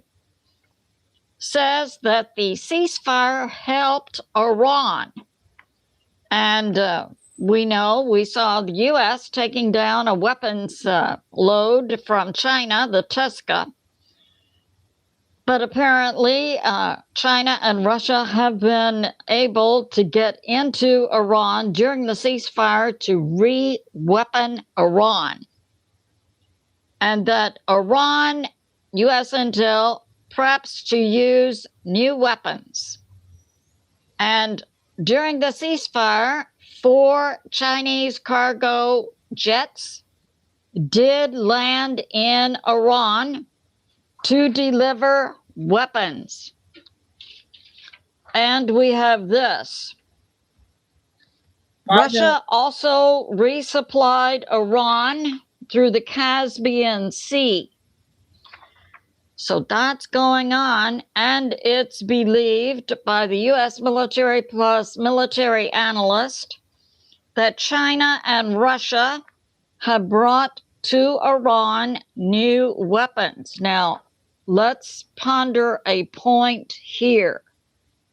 If Russia and China brought new weapons to Iran, and it's coming from multiple sources, not seen before, who on the ground in Iran can operate those new weapons? So, is it possible that Russia and China also brought in their own troops to operate these new weapons not used or seen in Iran before? I submit that's highly possible. So we have this, Ghalibaf stating, yes, with these new weapons, the Middle East is going to burn. We have from P. Garuz. In Iran, the government is highly unstable.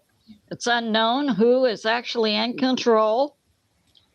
And that we have the U.S. blockade massively hitting China.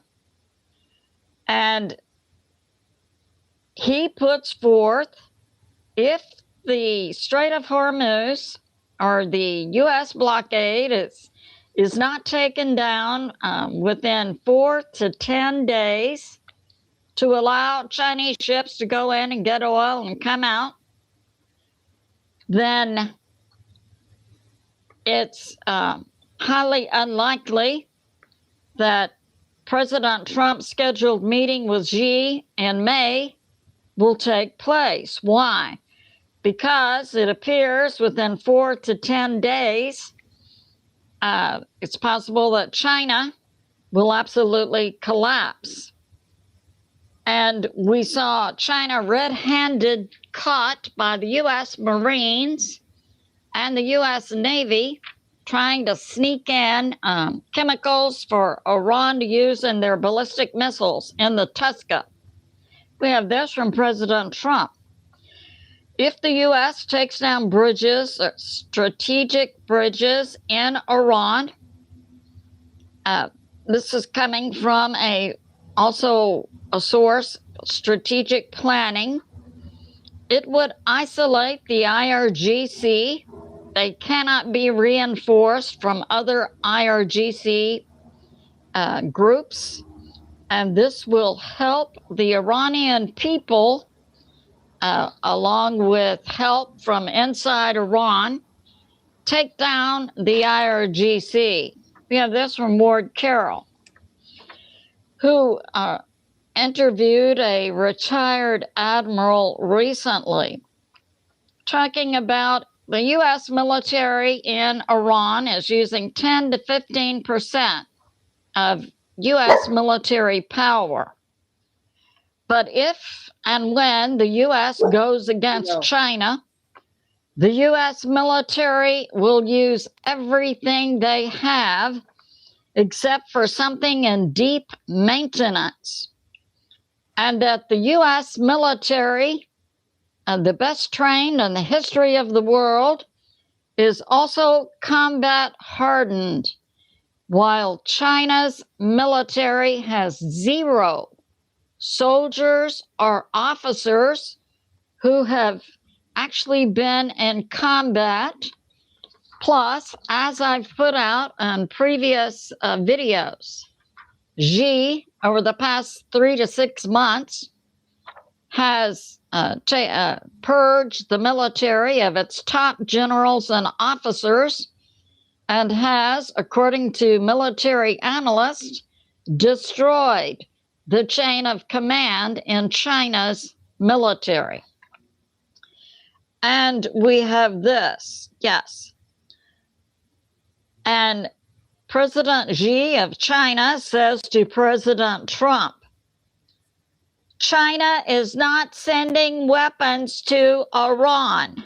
I got this to say to China, shut up. Shut up. And that we know Iran still has fast attack boats armed with anti-ship, 50 cal, and so forth. And now it's coming out that these weapons being used on Iran's fast attack boats came from China. So that concludes my flash update. So as to whether or not Iran will go to the talks rescheduled for late tomorrow, Wednesday, we'll just have to stay tuned. I love you, and I'll see you soon. Hey, that's the first Billy. I got a guy on TikTok 8 minutes from yesterday. Did we let me know if we haven't played him?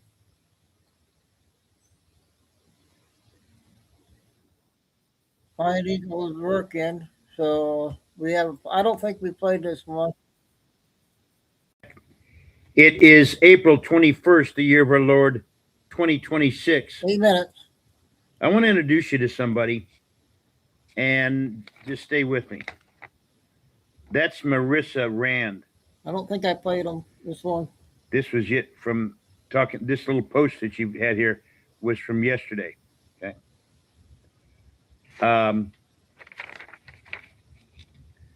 It says that little post says murders and acquisitions for 2026, honoring Dylan and Eric. I'm finally moving on to live my life with Andrew B. like I was meant to do. She's referring to the Columbine killers yesterday on the anniversary back in 1999, where the two kids, Eric and Dylan, shot up the school and then killed themselves. This is a message. Marissa's sending it to us. Very sad. She killed herself yesterday Oh, in the cafeteria. Terrible. Of her school, Valley Forge High School. She was 18 years old.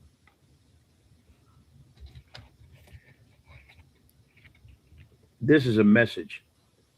She came there to basically honor or celebrate the Columbine shooting. And you take a good look. Take a good look at Marissa. Jeez. Remember that face. She sent us a message with her death. She shot herself.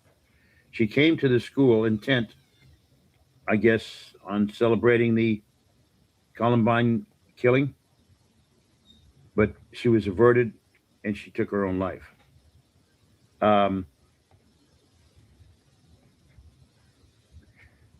When I was in my early teens, well, actually starting the age of 7, 8 years old, till I was about 18, I had a troubled youth, extremely troubled. I had no coping mechanisms. I was not, I guess what you say, raised all that well. My stepfather basically let me know in no uncertain terms that I was not wanted around there. So having said that, here's the interesting point. When children or a child doesn't feel loved, often they will Very sad, go in guys. there. And this is what I did. And it took me over 40 years to get my head on straight. I lived in this fantasy world to basically cope with what the pain that I was feeling internally. when I was in 10, 11, 12, I literally would start crying because I couldn't cope with certain pressures on me. My mother and my mother would say, "Well, why you start crying?" I would start crying in school because I couldn't cope. And now today, I'm doing pretty darn good. Yeah. I've learned coping mechanisms. Um, um, I've authored a book. I started an organization. I've written and produced 4 documentaries on Marxist political warfare. But our youth, Marissa is sending us a message.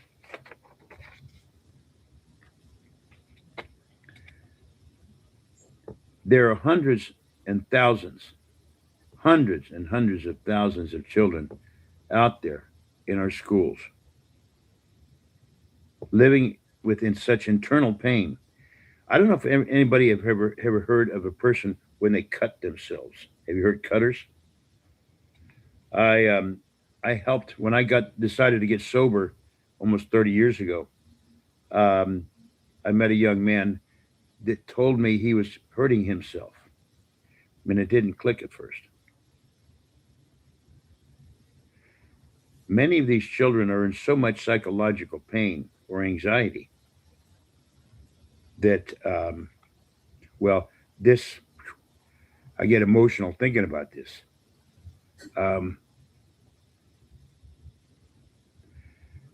These children are in so much pain, they will literally cut themselves so they can centralize, they can locate there's the cause of the pain that I'm feeling. And it goes much deeper.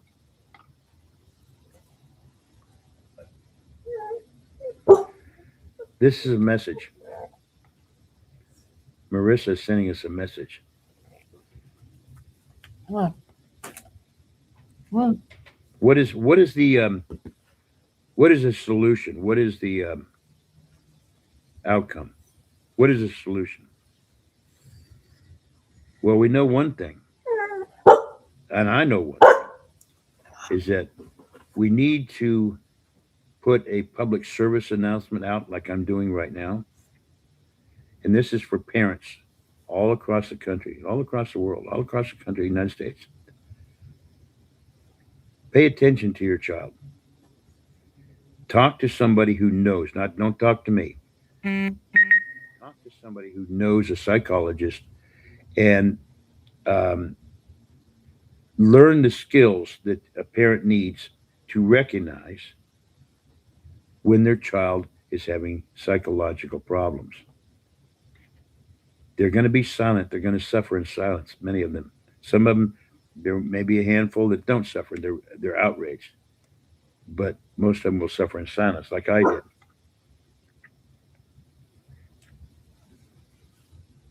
Parents,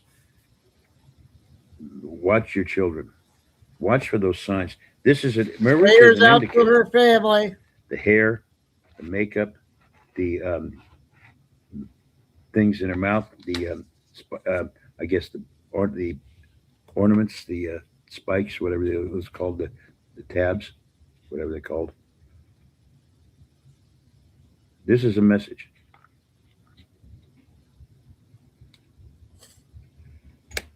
Parents, pay attention to your children. All of you out there. I have a friend of mine who's a program administrator here in the county where I live for prevention and the program administrator for the county behavioral health department. Parents, when you pay attention to your child, talk to them. If they start to, I guess, hide away, they spend a lot of time in the room, reach out. Marissa didn't have to kill herself. She felt that was the only way. Man, that breaks my heart. Wow. I felt that as a young child too.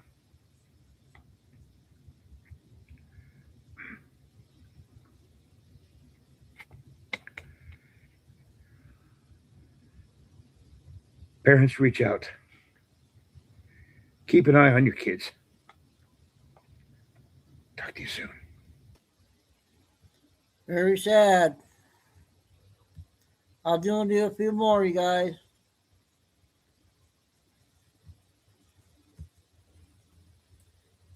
A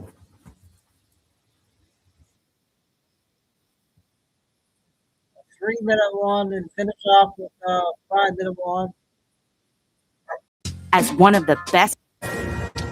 New details this hour about 2 Americans who were killed in Mexico after their car plunged 600 feet off a cliff. And now new questions about their reported ties to the CIA. Senior foreign policy correspondent Jillian Turner is live at the State Department with the latest. Jillian. Good afternoon to you, John. New bombshell reporting out now that these U.S. officials who were killed over the weekend, alleged to be U.S. embassy officials assigned there, were in fact CIA operatives who were working on a Mexican cartel drug bust. This, according to the Washington Post. Now, Mexico's president, Claudia Sheinbaum, says that Americans were not authorized to be in that region of the country and may have in fact violated Mexico's national security laws. No teníamos conocimiento. We were not aware of any direct work or coordination between the state of Chihuahua and personnel from the U.S. Embassy in Mexico. So we are requesting all the information from the government of Chihuahua and also from the United States government and reviewing whether there is any violation of the national security law. At this site, it was a suspected chemical drug lab run by Mexican cartels. U.S. as well as Mexican officials managed to seize chemical reactors, mixing instruments and storage containers, gas tanks, all this in a rural part of Mexico's Chihuahua region, where these 2 American officials and actually 2 Mexican officials also with the local Chihuahua State Investigation Agency all died. There was a convoy of 5 vehicles. The crashed vehicle was in front, leading the convoy. It was nighttime. We are talking about around 2 a.m., and it appears to have skidded in one area and fallen into a ravine, causing the pickup truck to explode. So all of this, John, as you can imagine, raises some meaty questions about the U.S. relationship with Mexico. President Trump, as you well know, often touts his closeness with Mexico's president. She is now calling out the United States and saying, your officials weren't authorized to be here. She's also investigating, as I mentioned earlier, to see now whether they violated any national security laws. And, John, all this against the backdrop of these 2 countries trying to renegotiate the USMCA trade deal right now. John. And we'll see what President Trump has to say about this now. That's another family loss. Prayers out to the families. Okay, Kennedy on 5 minutes, and then I'm going to take a 3-hour break and back at 6 o'clock with another big show.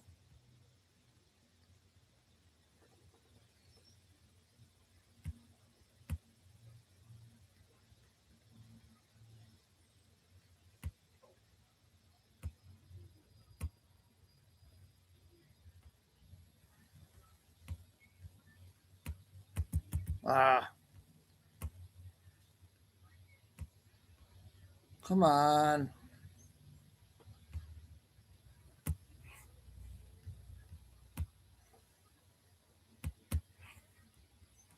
Dang it.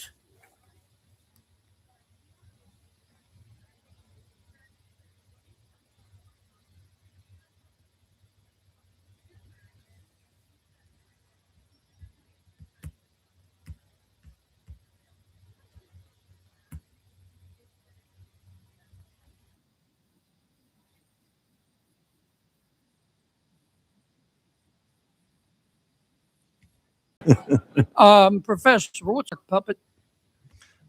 I heard the reference from Senator Warren. Yeah, what earlier. is it? I'm not sure I know. I think Okay. it's that thing you stick your hand in. Yeah, kind of like this. Yes. What's a human sock puppet? Isn't a human sock puppet somebody will do what somebody else tells them to do? I think that's what the senator was trying to suggest. I Are you think that going was to the be innuendo. Are you going to be the president's human sock puppet? Senator, absolutely not. Are you going to be anybody's human sock puppet? No, I'm honored the president nominated me for the position, and I'll be an independent actor if confirmed as chairman of the Federal Reserve. My friend, Senator Warren, and she, as my friend, suggested that, I wrote it down, You will use your power. You might use your power to bail out your friends if they get in trouble, kind of like President Biden did with Silicon Valley Bank and Signature Bank. She didn't say the last part. I just did. Are you going to do that? No, Senator. Okay. The ethics folks, they've cleared you, but they said you got to sell some assets. Is that right? Yes, sir. Okay. And these assets that you have, you can't just hold a yard sale, can you? No, not for most of them. Sir. Okay. So it takes a reasonable period of time, right? Yes, sir. And you've promised to sell them, right? I did. And if you don't sell them, we'll know, and the ethics folks will know, right? Yes, I'd be in violation of the ethics agreement if I refuse to sell them. But you're going to sell them, right? Yes, Senator, I will. Okay. Can we agree that politicians have the right to offer you advice about what to do with interest rates? Senator, we can agree, and it's not something that I would shy away from. I've heard many senators from this very committee in years past express strong views on interest rates. Okay. Humble central bankers should be listening and then making their own decisions. Some politicians matter more than others. And generally speaking, presidents matter, their opinion matters more than, say, a senator. President Trump has offered his opinion about what you ought to do with interest rates. Is that right? Senator, he has not made his opinion on that a secret to anybody. Yeah. And every president has that you're aware of. Yes, they all tend to be in the same direction, Senator Kennedy. Okay. Now, the problem is, can we agree that your credibility as Fed chairman is the most important thing you have? It's the most important thing to me. It's the most important thing to the institution, and it's the most important thing to the successful conduct of policy. Okay. If the markets that's a yes, right? Yes, Senator. Okay. The problem is that President Trump has said he's not going to appoint anybody who wouldn't agree to lower interest rates. Have you agreed with the president that you're going to lower interest rates? Senator, I'm glad you framed it that way. The president never asked me to predetermine, commit, fix, decide on any interest rate decision in any of our discussions, nor would I ever agree to do so. So the president has never sat you down, looked you in the eye, and said, here's the deal, Scooter. I'm going to appoint you, but you got to agree to lower interest rates. That didn't happen, or did happen? The president never once asked me to commit to any particular interest rate decision, period. And nor would I ever agree to do so if he had, but he never did. I was honored he nominated me. Like everyone else in the committee in the world, I've heard his view on interest rates. It sounded very similar to me to every other president in economic history that I've studied. Okay. I've got one more question because I'm about to run out of my parliamentary inquiry time. I've heard your argument the last few months about artificial intelligence has made us so productive, labor so productive that companies don't have to raise prices. Therefore, inflation isn't a problem. Therefore, rates can be cut. Do you really believe that right now? No, that is not how I would characterize the story on AI. Okay, but you've said what I just said, haven't you? I have said that this is the most disruptive moment in modern economic history in the U.S. and the world. I've said that artificial intelligence, AI, okay, let me stop you because the chair's going to cut me off. Oops, sorry. Here's my worry that a lot of the stuff about artificial intelligence making us more productive This is the last one. is a bunch of hype by people who want to sell stock in an IPO. We got the big show out of the way. Okay, I'd be careful there. Yeah. Thank you, Mr. Chairman.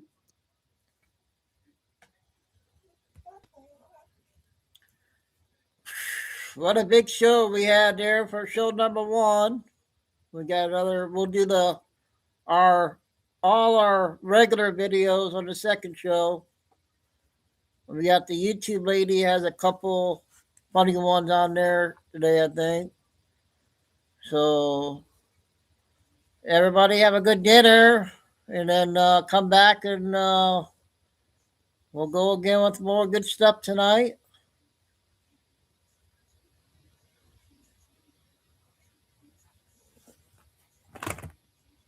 What, Chico? You gonna say bye to Ariella? Huh? You gonna say bye to Ariella? Come on, get up here. Come on, say bye to everybody.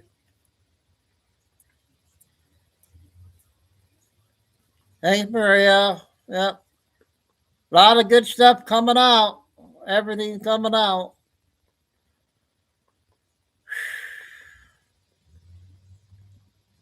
She's saying Chico. Watch. Look at there. Come on, get over here. Come on.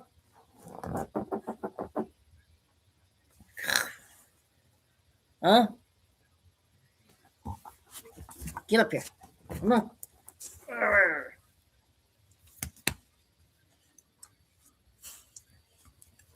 on. You gonna say some words? Huh? You gonna say some words?